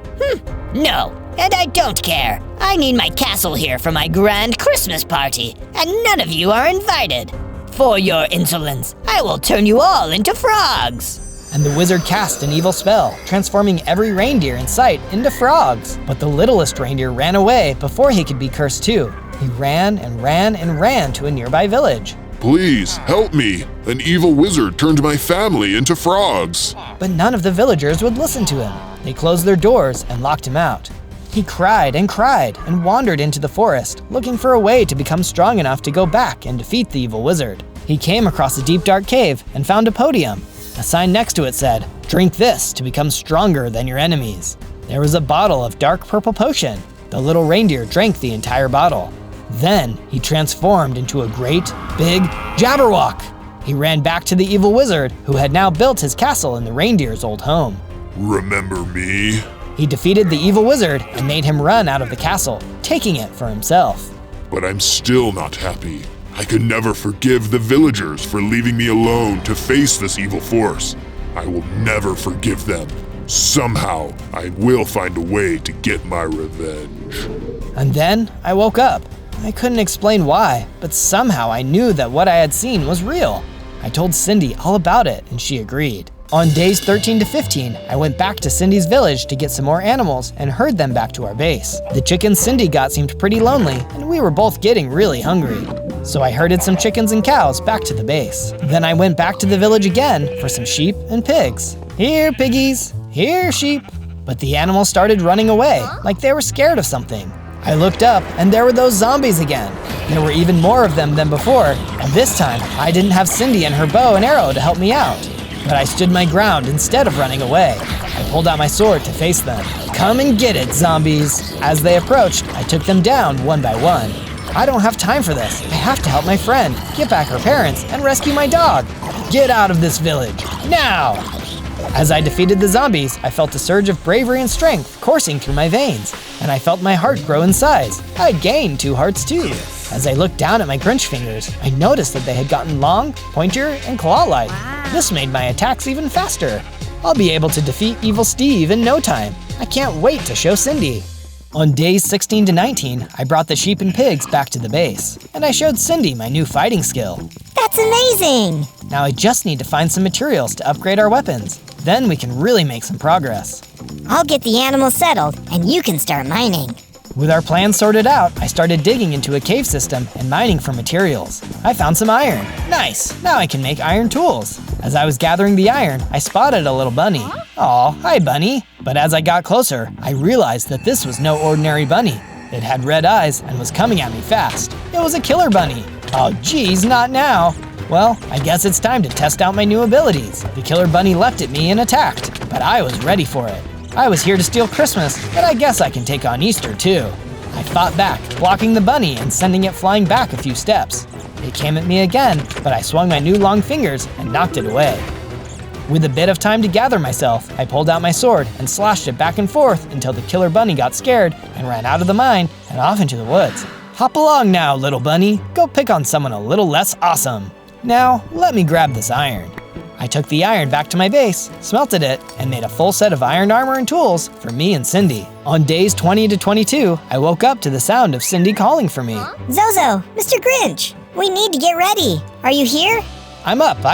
What's going on? I ran outside to see Cindy standing with an old man I hadn't seen before. Mr. Zozo GRINCH, Evil Steve is on his way here right now. How do you know that? Because I just managed to escape from his castle, and I wanted to get back and find my granddaughter. I'm afraid I must have led him right to you. Wait, are you Cindy's grandfather? I am, but we don't have time for proper introductions. You need to get ready. I will do my best to help you fight him off, but I'm not a very strong fighter. If he's headed this way, then I'll meet him before he gets to the base. There's no time to waste. I grabbed my new iron sword and pulled on my brand new armor. I ran ahead, following the sound of Evil Steve's big, booming footsteps. There you are. I'm stronger than I was before. I'm not scared of you. You should be. You think a little more training and a simple iron sword will be enough? You're a fool. You're a bad banana with a greasy peel. Taking innocent dogs and villagers won't make up for what that wizard did to your family. Can't you find someone to turn them back into reindeer and just leave everyone else alone? It's too late for that. There will be no stopping me. I'm going to take all of the villagers from every village around here, throw them in my dungeon, then go through their homes and take all of their food and holiday presents for myself. None of them deserve to celebrate. So, you're trying to steal Christmas? That's my thing. Before I could say anything else, he was swiping at me with those big Jabberwock claws. But my armor protected me, and I fought back with my new sword. He dodged, but I got a few good hits in too. This is a waste of time. You haven't seen the last of me. And he disappeared back into the trees. Sure, I didn't defeat him, and I didn't have Max back yet, but I could tell he was a little bit scared this time. He may have been big and bad, but with some more time and training, I could be even badder. On days 23 to 26, Cindy and I returned to our abandoned village to look for materials that might help us defeat Evil Steve. Anything he could have left behind, or any extra supplies that might help us upgrade our weapons, our armor, or our base. While we were searching an empty house, I found a crossbow. Wow, this will really come in handy if I need to do some ranged attacks. And look, here are some fireworks to use as ammunition. That's some real firepower. What's this over here? Cindy was standing by a bookshelf where one of the books had fallen onto the ground. I picked it up and read it. If you are liking the video so far, please like and subscribe. and leave a comment on what adventure you think we should go on next. Weird, must be some kind of secret code or something. Let's keep looking. On days 27 to 31, Cindy and I went back to the base, and I started doing more work on the statue of Max. After that fight with Evil Steve and the exhausting search for more supplies, I needed something to get my spirits up. This looks pretty good so far, but I think it's missing something. What do you think? Yeah, I think you're right. We need some oak planks to make this really perfect. There's some down by the beach. Great, you keep working here, and I'll go to the beach. I made the journey to the beach based on Cindy's directions. And when I got there and started looking for oak trees, a tarantula crawled out of its home and attacked me. Hey, whoa, I'm just here for some oak trees. I don't want any trouble. But the tarantula didn't listen to me and just kept attacking. It bit me. Ow, stop it, that hurts. Let me get the oak logs and I'll be out of your way. It bit me again and I started getting pretty mad. Okay, if that's how you want to do this. I grabbed my iron sword and slashed at the tarantula, knocking it away before it could bite me again. It skittered away, leaving me alone once and for all. Finally! Now let's see about that oak tree. I gathered all the blocks I needed for the statue and headed back to the base to help Cindy keep building. On days 32 to 35, I was heading back to my base when suddenly I saw a moose charging right at me, its antlers lowered to strike. Hey, I'm just walking here. I dove out of the way, but the moose just turned around and started to charge me again. What did I ever do to you? This time, I climbed a tree and pulled out my new crossbow. I shot a firework toward the moose, and when it exploded, it scared the moose so badly it jumped up into the air. Then it ran away without another look. Wow, that was impressive. Who said that? I looked around but couldn't see anyone. Down here. Below the tree, poking out of a hole, was a mouse. Say, if you're a big mighty hero, would you help me with something? What is it? This awful Jabberwock stole a present I got from my mother. Could you help me get it back? I'm trying to defeat him anyway. Where is it? I heard he has a bunch of his stolen loot stashed on an island nearby in a treasure chest. He keeps it there until it's time to bring it all to his castle. Don't worry, I'll get the present back. On days 36 to 39, I traveled to the island that the mouse had told me about. I used a raft to get across the water, and thankfully nothing attacked me on the way. When I finally made it to the island, I could see the treasure chest, but I could also see something else. There were soul vultures above the treasure chest, guarding it from anyone looking to take it. Oh no, what should I do about them? There's no way I can get the present back if they're up there waiting for me. What can I do? Should I try to use my crossbow to fight them off? Or should I try to sneak onto the island and use my long GRINCH fingers to grab the treasure chest without them noticing? There are a lot of them. I think I'd rather do the second one if I can. But I'll bring my weapons, just in case. On days 40 to 43, I hopped off my raft and got up onto the island without the soul vultures seeing me. I tiptoed onto the sand as carefully and quietly as I could and crawled along the ground toward the treasure chest. I stretched my fingers and grabbed the items from the treasure chest. Success! The soul vultures were still above me and hadn't seen a thing. Psst, excuse me. I turned and saw a mouse in a little cage behind me. The key to this cage was in that treasure chest. Could you help me out? Yes, but we will have to move fast. I pulled the key out, then unlocked the cage and released the mouse. No, thank you so much. Quick, let's get out of here. I went back to the raft and the mouse followed me as well. The soul vultures finally realized what had happened, but we were long gone and paddling back across the water. And for some reason, the crabs started dancing as if they were happy for the soul vulture's misfortune. I brought the contents of the treasure chest back to the first mouse I met. Amazing, thank you. Now I can give my mother her hat. Oh, and you can keep all the pies I made in exchange for saving me. Yum, thank you. I know the Grinch is supposed to be mean, but sometimes being nice can be pretty sweet. On days 44 to 49, I made it back to the base. I finally gave Cindy the oak logs, and she helped me add it to the next part of the statue. It's really starting to look like Max. I think this will be a great present. Next, we built some guard towers for the base. Now that Evil Steve knew where to find us, we had to be sure to be extra careful. With these new towers, if he tries to come back and mess with us, he won't know what hit him. On days 50 to 53, Evil Steve struck again when we were least expecting it. We meet again, Zozo. Aren't you happy to see me? I see that you've been accepting guests lately. Got any room for me and my friends, the stone monsters? Oh no, it looks like he really does have an army of stone monsters. My crossbow bolts will probably bounce right off of them.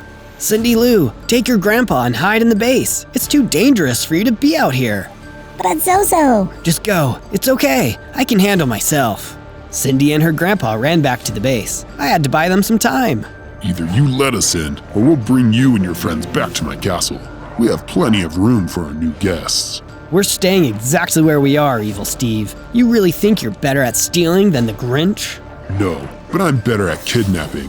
Get 'em, boys. That's when the stone monsters came at me. I'm so glad I made those iron weapons and tools, or I would have never stood a chance. They came at me one by one, and I struck at them with my sword until they were either knocked down or ran away. But wait, where's Evil Steve?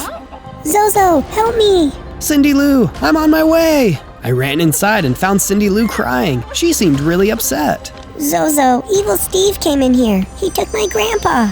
I don't know what to do. It's okay, Cindy. We'll get him back, no matter what. I went outside of the base, and that's when the last few stone monsters attacked. They'd just been a distraction, while Evil Steve kidnapped Cindy Lou's grandpa.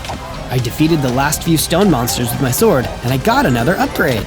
I worked my way up to 7 hearts and got a new skill, Grinch Sneak. Because the Grinch is so good at sneaking around, I'll be able to sneak into places without being found. You'll never see me coming, Evil Steve. On days 54 to 57, I decided our base needed better security. We don't want any repeats of last time. And it made sense. After all, the Grinch doesn't like visitors.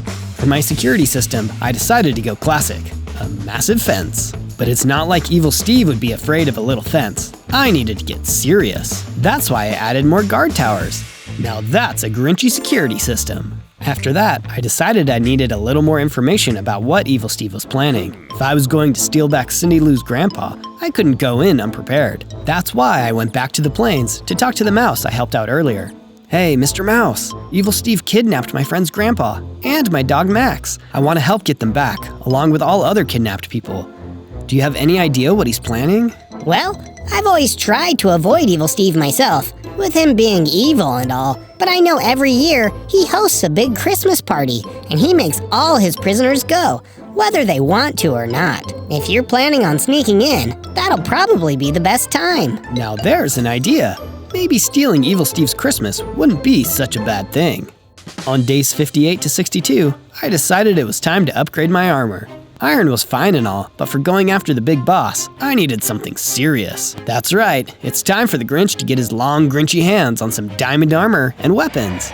But getting your hands on diamond armor isn't easy. I found a huge dark cave and decided to explore it, but eventually I got to a dead end. Well, I guess sometimes the only way to go is down. I started mining deep into the ground with my iron pickaxe. That's when I discovered an even deeper part of the cave, where lava was flowing. But hey look, there's a diamond deposit. You know what they say, diamonds are Grinch's best friend. At least, I think that's the expression. The last thing I expected was for this cave to be haunted. A ghost ancient warrior popped out of the wall and started attacking me. I'm sorry for disturbing your burial grounds. I just wanted some diamonds, I swear. But he didn't listen to reason. He kept attacking me. So I needed to pull out my sword and defend myself. I've been fired my crossbow a few times. I've heard of ghosts of Christmas past, present, and future, but this is something else. Thankfully, I'm a much stronger fighter than I used to be.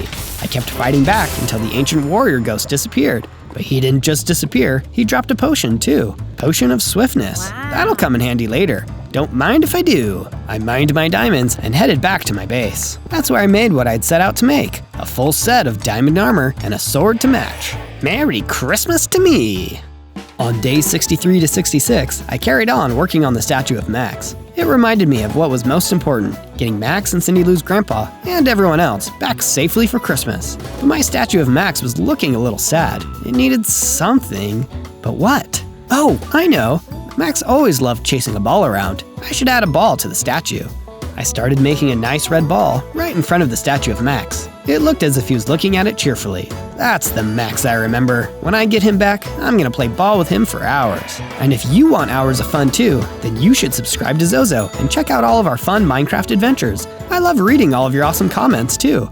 On days 67 to 70, it was finally time to stage my first rescue mission. The mouse told me that Evil Steve keeps all of his prisoners in his massive castle. If Max and Cindy Lou's grandpa are gonna be going to any Christmas parties this year, it'll be mine. Whoa, look at that castle. It's so creepy. Why would anyone want to go to a Christmas party in there? Uh-oh, looks like he's got some more minions outside. Are those undead warriors?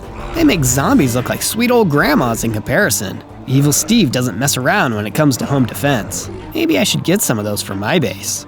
But I needed to worry about that later. How can I fight my way in? If I just go in, swords blazing, I might have attracted too much attention. I need to create a distraction. This is where my crossbow came in. I aimed it carefully from a hidden position and fired a bolt at a random corner of the castle walls. That got their attention. Then, I needed to move fast. Lucky for me, I had a potion of swiftness. While the undead warriors were on their way over, I took the potion and then used my Grinch sneak skill to slip right past them and made my way into the castle, right under their nose. Now I'm really living up to my Grinchy reputation. On days 71 to 74, I made my way deeper into Evil Steve's castle. It was somehow even creepier on the inside. After exploring for a bit, I opened a door at the end of the hall, and behind the door was a bunch of undead warriors waiting for me. Guess those undead warriors were way smarter than I gave them credit for. I'm totally surrounded. Do you think we can just talk this out? The undead warriors didn't feel like talking. Actually, I don't even know if they can talk, but they sure can fight. I pulled out my diamond sword and went toe-to-toe with Evil Steve's Undeath Warrior security force. They jumped at me one by one, and every single one of them gave me a run for my money. By the time I'd finally defeated them all, I was exhausted, but I also noticed one of them drop something, an antler headdress. Wow, this suits my style perfectly. I'm gonna look so cool. Not only was the antler headdress a strong fashion statement, it also gave me increased knockbacks on my attacks, an additional half a heart, and healed me when I was in a pinch. But personally, I think the coolest part of it all was that I'd have antlers, just like Evil Steve. I was so obsessed with my cool new hat that I almost didn't notice the giant door at the end of the hall. That looks like the door to the dungeon. Don't worry, everybody, Zozo is coming to save you. On days 75 to 78, I finally broke into the dungeon in Evil Steve's castle. It was huge. I couldn't even count how many villagers he had packed into cells. I even recognized the farmer who'd chased me off on my first day. Help me, Zozo. You gotta get us all out of here, please. Don't worry, I'm gonna get you all out of here. But we need to be careful. Evil Steve could be anywhere around here. The farmer dropped a potion of healing, and suddenly I could hear Evil Steve. Oh no! You're right, Zozo.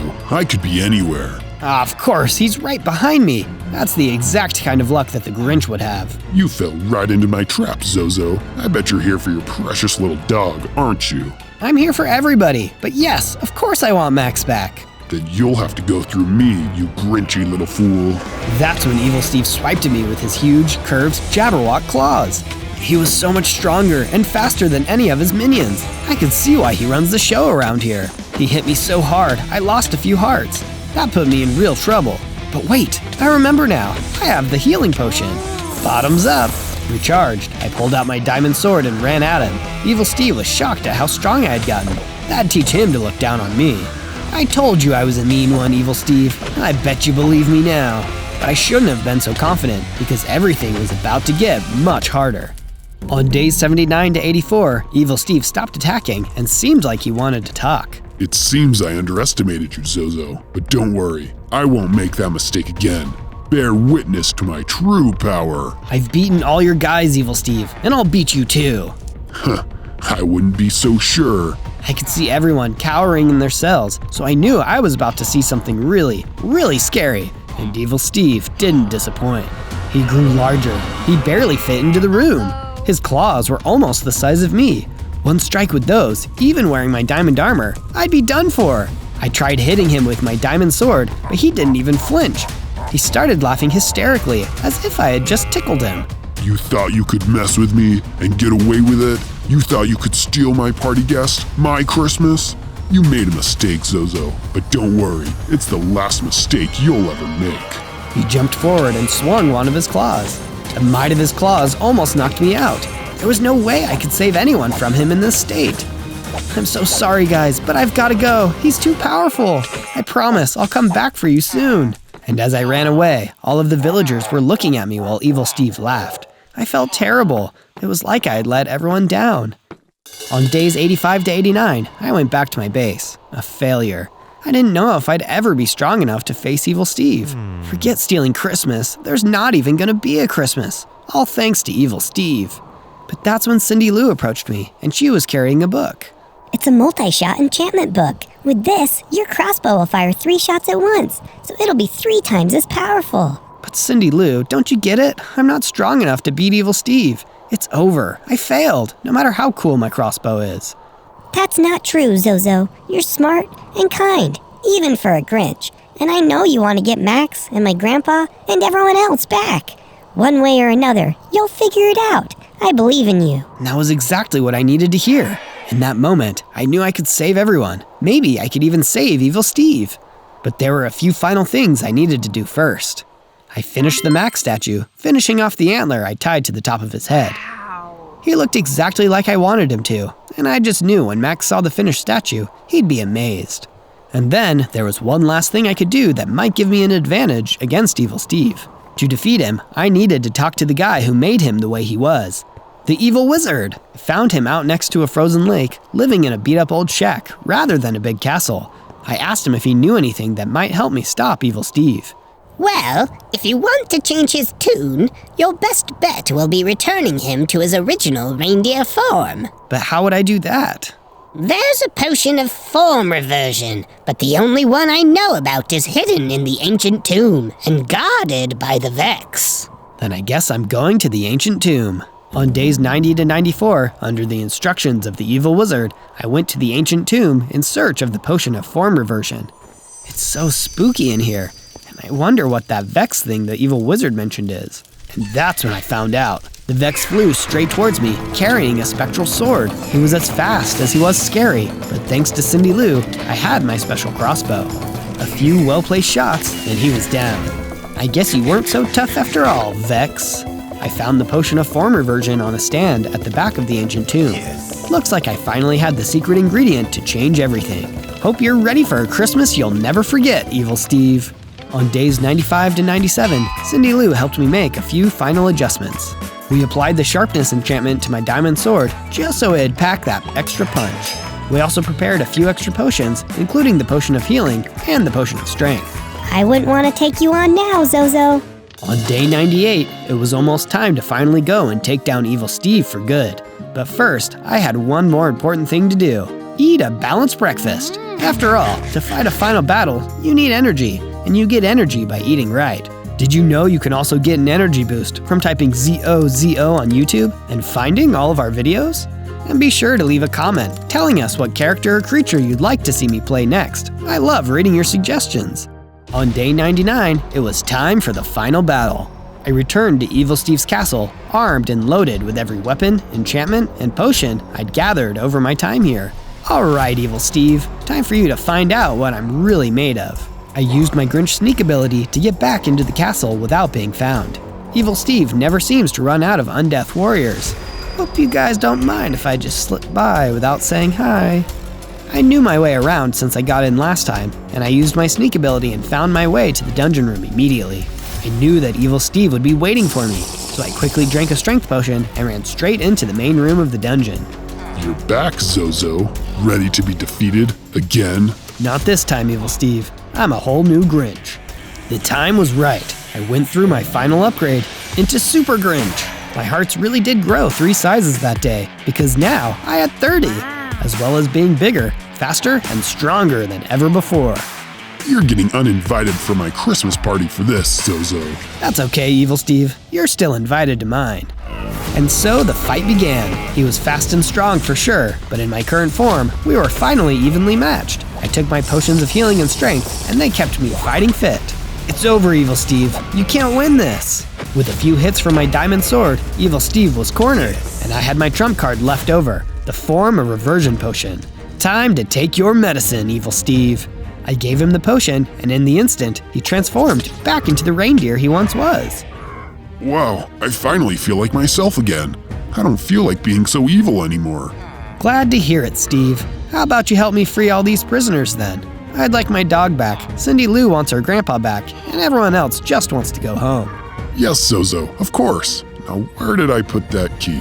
With Evil Steve turned back into a reindeer again and becoming regular nice Steve, he returned to his home and seemed happy to be back to normal.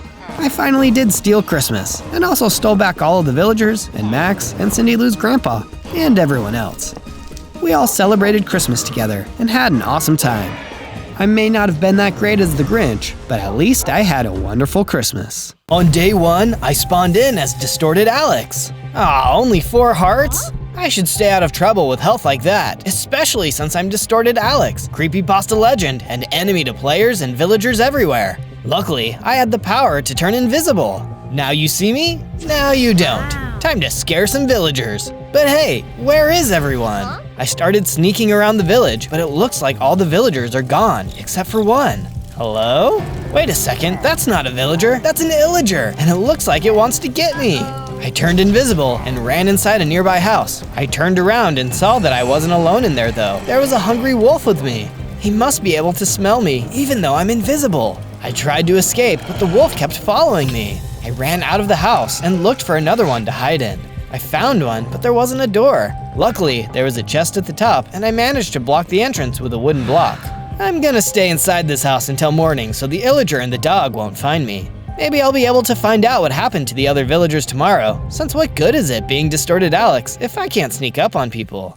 On day 2, I opened a treasure chest inside the house and found some cobblestone and wood, which I used to make a shovel and an axe. I was ready to use the axe on the wolf, but after I had removed the wood blocking the entrance, I could see that the wolf was gone. It looked like there was also a basement level to this house, so I went down. Oh no, is that another wolf? Luckily, it wasn't a wolf this time, it was a friendly dog.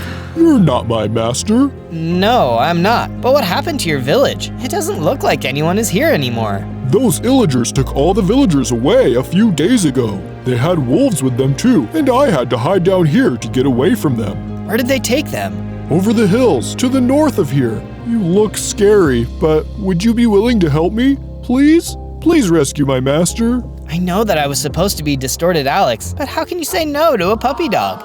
Looks like they needed a hero, even one that looks like a creepy version of Alex. Okay, I'll do my best. I looked around the basement and found an iron sword hanging on the wall. Finally, a weapon. Just then, I noticed I was feeling pretty hungry. I took a look inside the sacks and barrels, but they were all empty. The dog sniffed around and pointed to a barrel. I took a look inside and found some baked potatoes among a bunch of other food. I could tell the dog was hungry too, so I tossed some food out to him. Ugh, I don't eat this. I need some bones or meat. Yeah, that's a good point. Don't worry, we'll find something for you soon. On day 3, I decided to dig a cave beneath the basement to see if I can find any more materials down there. But to do that, I needed to craft a pickaxe. I put out the fire, then got to work crafting a pickaxe. I'll even give one to the dog so he can help me mine. We dug a little too far though and got attacked by a lurker. Get to safety, dog, I'll handle this. I turned invisible and snuck up on the lurker, using my sword to bring it down. Looks like defeating that mob brought me up to 6 hearts. Awesome! This cave isn't actually all that dangerous. I think I'll make it my underground base. On days 4 to 5, I went outside and noticed that after my level up, I can also warp short distances. Awesome! I started gathering wood from the surrounding trees. I used my warp a few times to get up the tree and reach all the logs, and even to cross a river and a ravine. I started heading back, but oh no, it's that illager again. He must be patrolling the area around the village. I warped out of sight and turned invisible so I could listen to him talking without being detected. Thought I saw another pathetic villager to capture and bring to the Redstone Mines, but I guess not. So it is true, the illagers were the ones who took everyone away. I guess it figures that all of them didn't just leave on their own. But now how am I supposed to live up to my legend? I'm supposed to be the one who makes all the villagers run away from the village. They're supposed to be scared of me, not these lamos. I couldn't let them take any more people. He was no match for me now that I was stronger. I was able to hit him hard and take him out quickly. On days 6 to 8, I first improved my base in the cave. After that, I mined so much stone from the underground that I could craft a suit of stone armor to protect me. But first, I needed to craft the cobblestone into cobblestone nuggets, which I smelt into cobblestone ingots, and then crafted those into the armor. I dug down even deeper into the mine and took on some cave spiders. Take that! You spiders think you can be scarier than me? I'm Distorted Alex, the best creepypasta around. My armor and sword were both really great, but when 3 cave spiders with poison take you down to half a heart, it's no fun. I looked around, but could only find coal, so I grabbed some. This place is scary though, and I swear I hear some creepy sounds. I'm going invisible. Oh, right, when I'm invisible, I need to take my armor off. Now let's get out of here, don't want to risk getting hurt. On days 9 to 10, I went to the nearby hills in order to search for those redstone mines that I had heard the illager talking about. All the real villagers, including the dog's human, were probably there right now, and they needed my help. Of course, they don't know that I'm creepypasta yet, but we'll cross that scary bridge over a scary river when we get to it. For now, it was time to find out what I was up against. I showed up to an area where a lot of redstone was being hauled out of a cave in a minecart. This must be the place. There's also this huge green guy with a giant sword.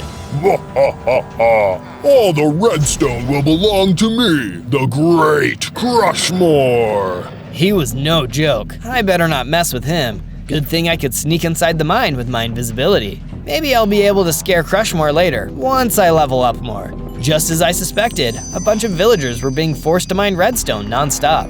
I like redstone as much as the next player, but there are limits, man. Haven't you ever heard of the phrase, mind your own business? Whoa, Crushmore even captured a shopkeeper. I decided to reveal myself to the shopkeeper. Hello, Mr. Shopkeeper. My name is Zozo, and I'm looking for the owner of a nice dog. My dog is okay? Thank goodness. He's waiting for you back at the village. Come with me, I can sneak us out of here. I'll only go if you agree to help the rest of the villagers. Crushmore is making us mine every day without any breaks. He needs to be stopped. Deal. What else could I say? We started to sneak out of the cave, but he spotted us. Let's get out of here. On days 11 to 12, I fixed up the house so that the shopkeeper could move back in with his dog. He gave me some health potions and agreed to let me keep expanding the basement as long as I defeated any mobs that came in. I found a troll in the mine, and my iron sword couldn't do anything to it. It just kept healing. I had to drink one of my health potions. What are trolls weak against anyway? Maybe I need something that damages quicker than it can heal. Fire could do the job. I gathered more wood and crafted some torches. Then I noticed I had no armor equipped. The next time I see the troll, I'll be able to light it up. Ha! Sick burn. And I'll make sure to wear some armor this time too. I went back to the troll and used the torch to light him on fire. Looks like fire attacks are super effective. I should stock up on flint and steel as well. That way I can use fire whenever I need to. Distorted Alex can burn down buildings, right? I guess I might as well embrace it. I started to find iron and other metals in the mine, so soon I'd be able to craft steel and upgrade my armor. I crafted an iron chestplate, iron boots, iron shovel, and iron pickaxe, and had to go grab one last piece of iron for the flint and steel. It'd be nice to get a new weapon, too.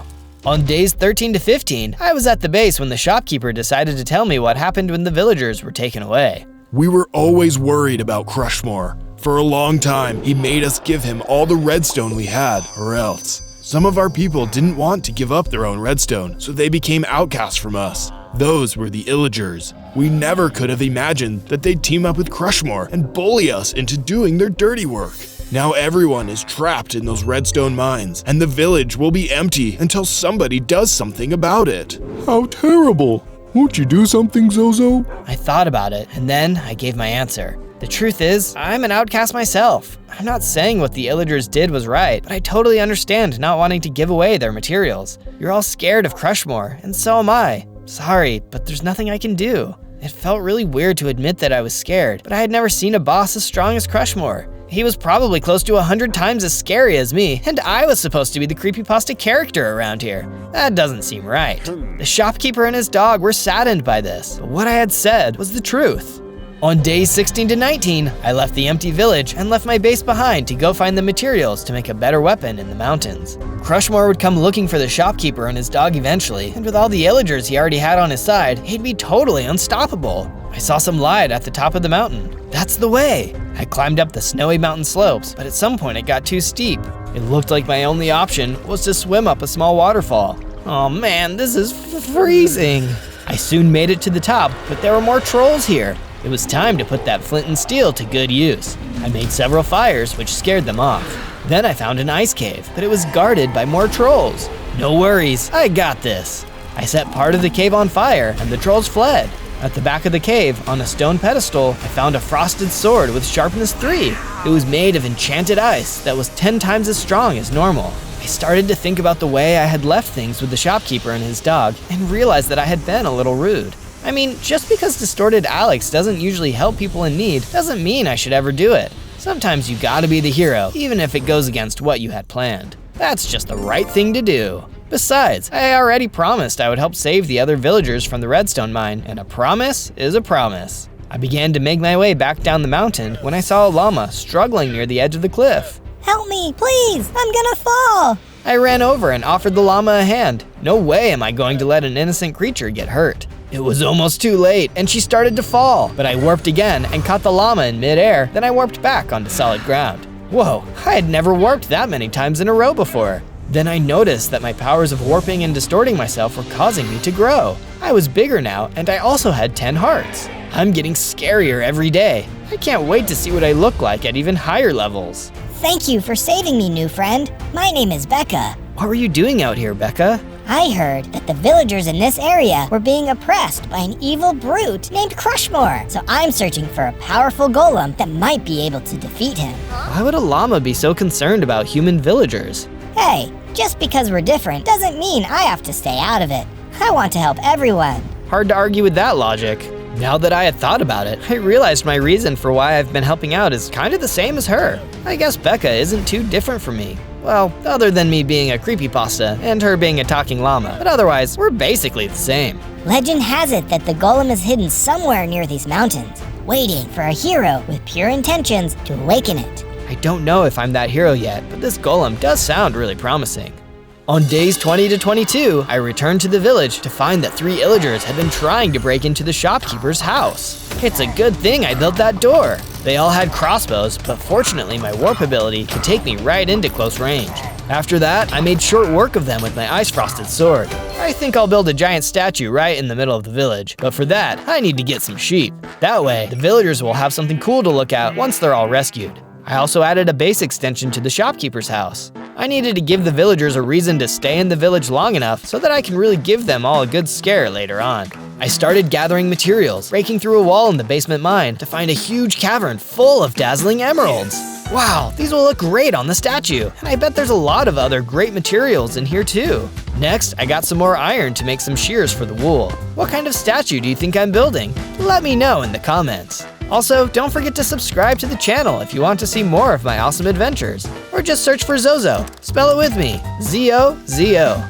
On days 23 to 26, I defended the base from more of the illagers sent by Crushmore. Boy, you guys are persistent. My warping power was so much stronger now that I could warp any weak mob I touched high up into the air and watch them fall to their defeat.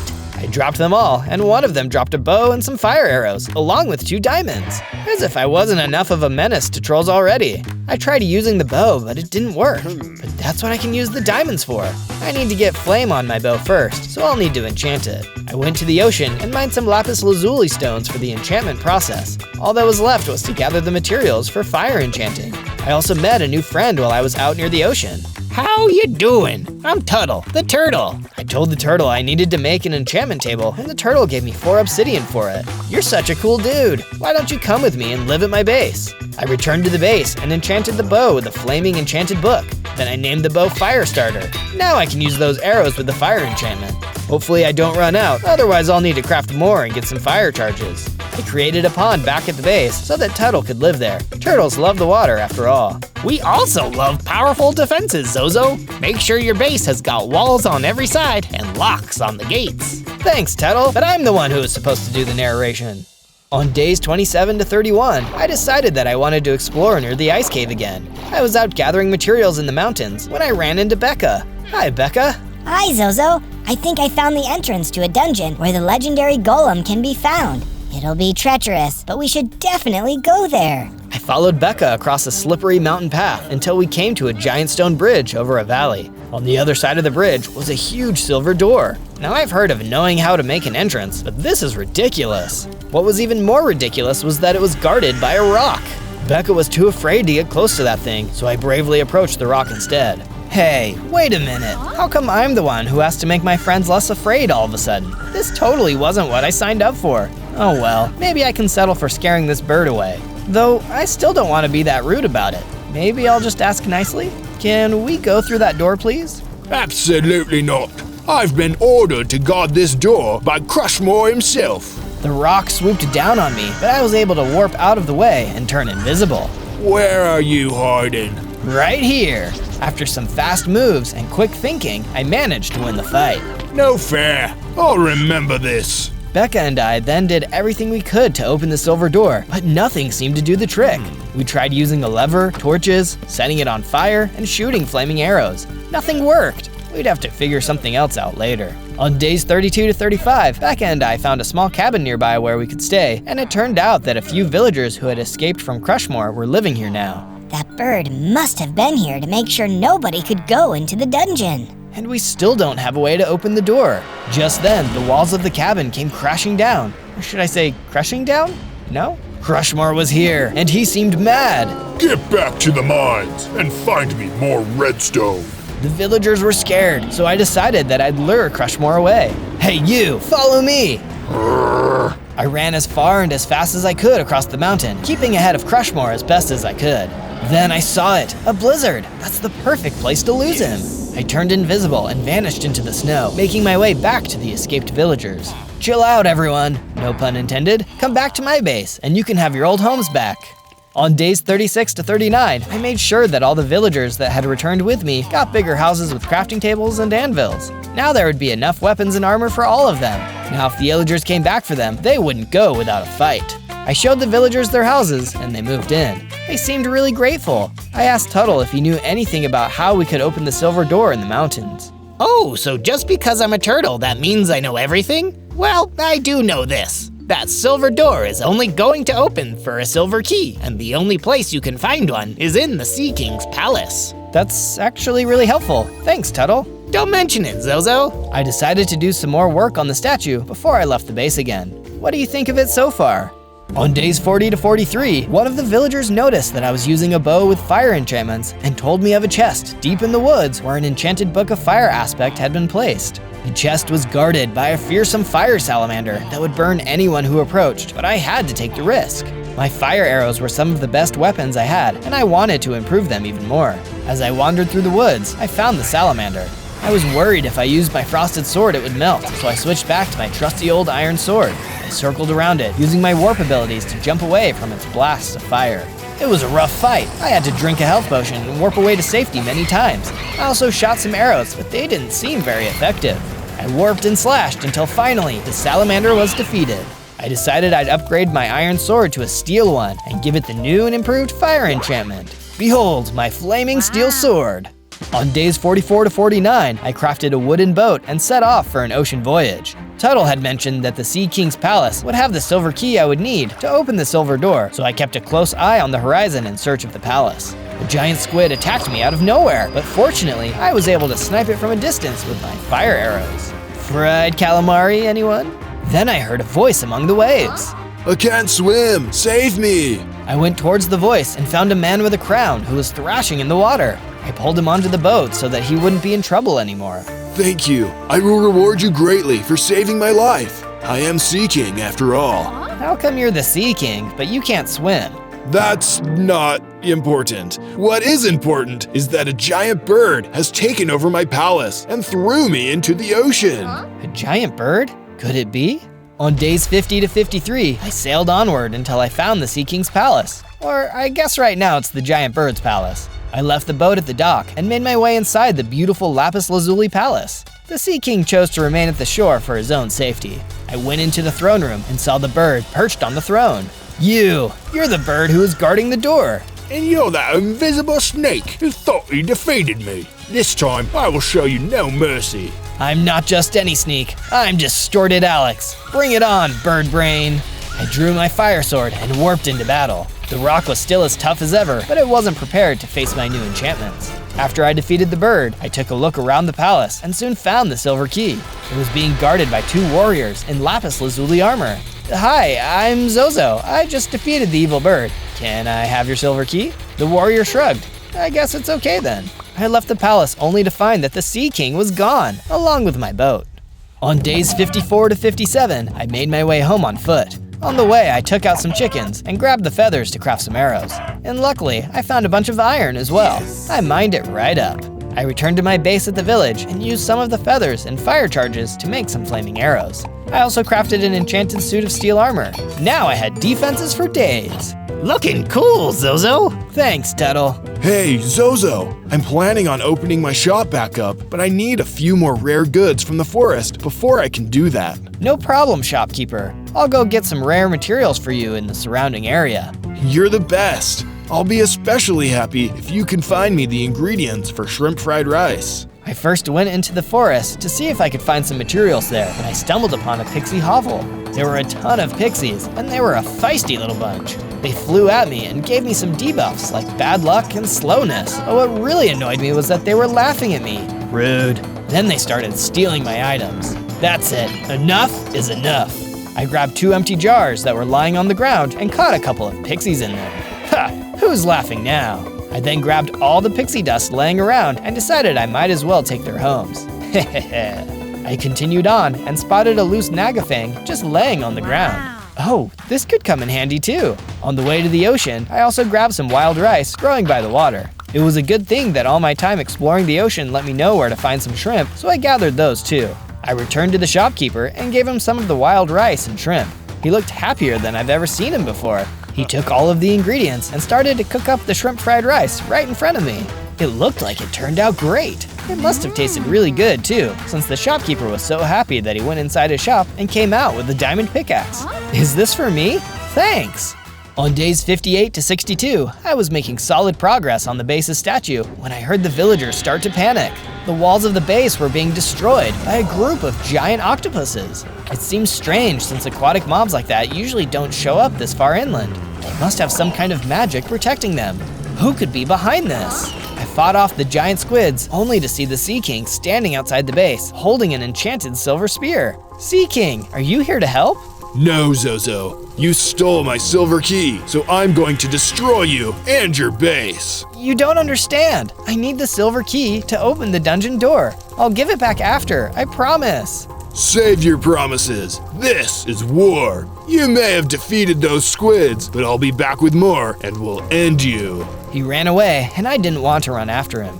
Even if I'm doing the right thing, I'm still an outcast, and now I was at war with one of the people I wanted to help. This was messed up. Unfortunately, while I was talking with the king, some other octopuses that I must have missed set fire to the village, damaging it. Ah, come on, guys.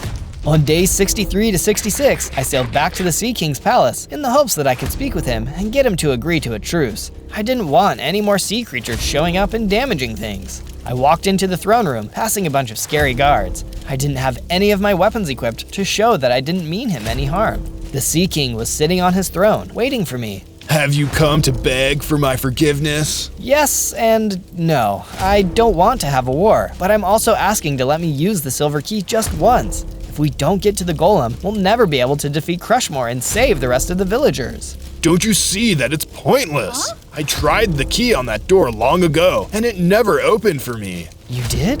The legend says that a hero must find the golem. If I'm not worthy, nobody is. What if I'm worthy? Enough talk. Let's settle this one-on-one. The Sea King attacked me with a spear. I had no choice but to fight back and battle the Sea King. As we fought, the guards started jumping in excitement. They must love watching a good fight. It happened so fast, but in the end, he was defeated. I guess there wouldn't be a war, but this wasn't how I wanted it to end. On days 67 to 70, I journeyed back to the Silver Door with the silver key in my inventory. I figured it was now or never if I was going to prove my worthiness and enter the dungeon. As I walked across the bridge, I heard a terrifying roar from underneath the bridge. It was a Remobra. The wyvern flew down in front of me and blocked my path. I am Poison Wing. You will never survive my poison. He wanted to prove that to me straight away and spat a glob of poison at me. It was too fast for me to warp out of the way. My speed was slowed and my health started to drop. I fired arrows at Poison Wing, but he kept flying around the bridge and avoiding them. At this rate, it seemed like he was just biding his time so the poison would get me. If I tried warping into melee range, I'd just end up falling and having to warp back to the bridge. Time was running out. The poison almost had me. Zozo, quick, drink this. It was Becca, and she had brought antidotes to help me overcome the poison. Meddling llama. Poison Wing bellowed, and because he was enraged, he swooped in to attack us. I stepped in front of Becca and slashed at him with my fire sword. Poison Wing was trying to get to my friend, but I would never let him through. After taking several hits, Poison Wing flew off. He was wounded, but not fatally. Poison Wing will be back, and will bring others with him. Quickly, Zozo, we have to get inside that door. We ran over to the door and placed the key in the lock. To my surprise, it worked, and we were able to enter the dungeon. On days 71 to 74, we traveled through the depths of the dungeon. We encountered a horde of trolls, but thanks to my enchantments, they weren't much of a threat. Take that, and this! Then we came to the place where the golem was supposed to have rested. But there was nothing there. I don't understand. Why isn't there a golem? I don't know, but Poison Wing will be back soon. We have to leave. On day 75 to 78, I repaired the parts of the base and the village that had been damaged in the war with the Sea King. I made sure everyone's home was 5 stories tall and had wooden bridges on the roof so the villagers could visit each other. Tuttle then came over and gave me some new, stronger materials that only the oldest turtles knew about, and I was able to create my ultimate suit of armor. Then she gave me a potion. I guess they are friends with Becca, and the turtle figured I might need another potion. Just in time, too, because Poisonwing flew into the base from up above. Crushmore has grown tired of waiting, Zozo. Give back those villagers, or I will poison them all. He shot his poison at me, but this time I was ready. I immediately drank one of Becca's antidotes and was ready to take the fight to the Remobra himself. I warped above him, but that was a fake out. When Poisonwing dodged, I warped again, right into his path. I hit him with a powerful attack and finished him off. Wow, I've got 16 hearts, and it looks like I can warp really far now. Now that I've beaten Poisonwing, maybe I can go back to the mountain dungeon and see if I missed anything. On day 79 to 84, I searched behind the silver door again and couldn't find anything in the entire dungeon that could tell me where the golem went. So much for that. I was about to leave when I ran into a man who looked a lot like the Sea King, but older. He seemed sad, but at least it didn't look like he wanted to fight. I asked him who he was, and he told me he was the Sea King's father. Whoa, I'm sorry about what happened to your son. I took off my helmet so we could talk face to face. He told me he had made this mountain dungeon when his son was little in order to test whether or not he could be a hero worthy of the legendary golem. Well, the Sea King had never been able to open the door I had, which meant I was the worthy hero that the Sea King's father was hoping for. He revealed that there was no legendary golem, but he did give me the formula I could use to build it. I thanked him, and we waved goodbye to each other. On days 85 to 89, I told Becca about what had happened to me at the Silver Dungeon and how I met the Sea King's father. Of course! Opening that door meant that you were worthy. That makes so much sense. Still, do you think you have what it takes to build the legendary golem? I have to try, don't I? I suppose that's true. I'll give you all the information I know about what the legendary golem is supposed to be like. That way, you can't get it wrong. Thanks, Becca. On days 90 to 94, I scoured the land for all the materials that I would need to craft the legendary golem. Cobblestone walls, stairs, and blocks were easy. I already had those. But Quicksilver? I went deep in the mountains to find those and finally found a cave with some. Next, I needed to find some lapis lazuli ore, but for that, I'd need Silk Touch. I started asking around if any villagers knew where to get Silk Touch, and luckily found one who did. He threw a Silk Touch book at me, and I used it to enchant my pickaxe so I could mine entire ores of lapis. I then went back to the Sea Palace and snatched it from there. So far, there hadn't been anything too tough, but the block of ice dragon steel was going to be an issue. I went to Tuttle to ask him if he had any more left over, but he said no. Bummer. I asked him if there was any way he could find some more, and he said yes. Not a bummer, but it might take some time. Medium bummer. I was willing to wait though, since this could be the strongest golem ever made. Of course, I didn't want to neglect my own upgrades. With the help of the villagers, I was able to acquire some more enchanted books and give my frosted sword the powerful Freezing 3 enchantment. They told me that in order to use it, I would need to throw it and the frosted sword on top of the anvil, and the magic inside of the enchanted book would transform the sword into a better one. Well, here goes nothing. It worked. The sword leveled up to an iced dragonbone sword with sharpness 10. It even had the ability to completely freeze enemies. And best of all, it looked awesome! Now I had fire and ice on my side. On days 95 to 97, I took some time off from building the golem in order to finish the statue for the base. It was a statue of regular Alex because I wanted to show the villagers that even though I was distorted and an outcast, I was just the same as any other hero. I could feel that the villagers had already accepted me, but I hoped it was still a gesture that meant something to them. But what do you think of the statue? Do you like it? To end the day, I started building the golem. I was so close to being finished. All I was missing now was the block of ice dragon steel. On day 98, the shopkeeper's dog approached me and looked like he wanted to talk. Hey Zozo, you always say you were an outcast. How come you helped me when we first met? I guess I just needed a place to belong, and you seemed like you did too. Well, you've made a really nice place here. I can't wait for the other villagers to come back. Same. The golem is almost complete, and Crushmore will never know what hit him. I think it'll hit him, just like all of our friends should hit the subscribe button and ring the notification bell. That's true. It sure does feel great that I can share more of my videos with all of my friends out there. Thanks for your support. On day 99, the turtle woke me up and gave me the block of ice dragon steel. Now I can finish the statue. The legendary golem that I built was finally complete. Even Becca was impressed. It was just like the legend. With the golem by my side, I marched over to Crushmore's redstone mines. We encountered several villagers, but the golem was able to keep them busy while I warped into the mines and freed the rest of the villagers. The most powerful of the villagers, an evoker, tried to stop me. He kept spawning Vex around me and using his Fang spell attack, but luckily, my superior armor protected me and I struck him down with my fire and ice weapons. The villagers were able to escape the redstone mine and run back to the base. That just left one more thing to take care of. Or should I say, Crushmore thing. On day 100, the golem and I started to destroy the redstone mines, and I focused on breaking up the rail tracks and supporting pillars. With all the villagers now home safe, I noticed that some of the redstone piles looked weird. They were shimmering green. I shot a fire arrow at them, and it ignited the redstone and blew the whole place up. That's firepower, baby! But the explosion was so huge that I was almost caught inside. I tried to warp away, and the most amazing thing happened. My warp ability absorbed the explosion and converted it into pure power. As I left the destroyed mine, I saw Crushmore battling the legendary golem. You thought this hunk of junk could defeat Crushmore? I am more powerful than you could ever imagine. Using the power of the explosions that my distorted warp had consumed, I grew in size until I was the same as him with 100 hearts. That's when the giant got even bigger and meaner. I didn't even know that was possible. He smashed the golem with a single blow and started coming after me. Even legends are no match for Crushmore. Now, you will pay for ruining my plans for this world. I don't think so, Crushmore. Anything you can destroy, I can build back. I am more than a legend. I'm a hero. We battled, but I was faster, and with my ability to shoot fire out of my flaming warp, Crushmore was toast. Literally. But the fight wasn't over yet. We kept battling. I used my warp, which was crazy long now, but Crushmore also had some serious strength and a huge jump height. Even if I tried to warp away to regenerate some health, he was right there with me. With the combination of Ice Sword, Fire Sword, Flaming Arrows, and the Flaming Warp did the trick. After that amazing battle, I fixed up the golem and he came back to life again. We returned to the village where Tuttle, Becca, the shopkeeper, his dog, and all the villagers were waiting for me. Even the Sea King's dad was there. He was happy to see that I was the hero the world needed. This calls for a fireworks display.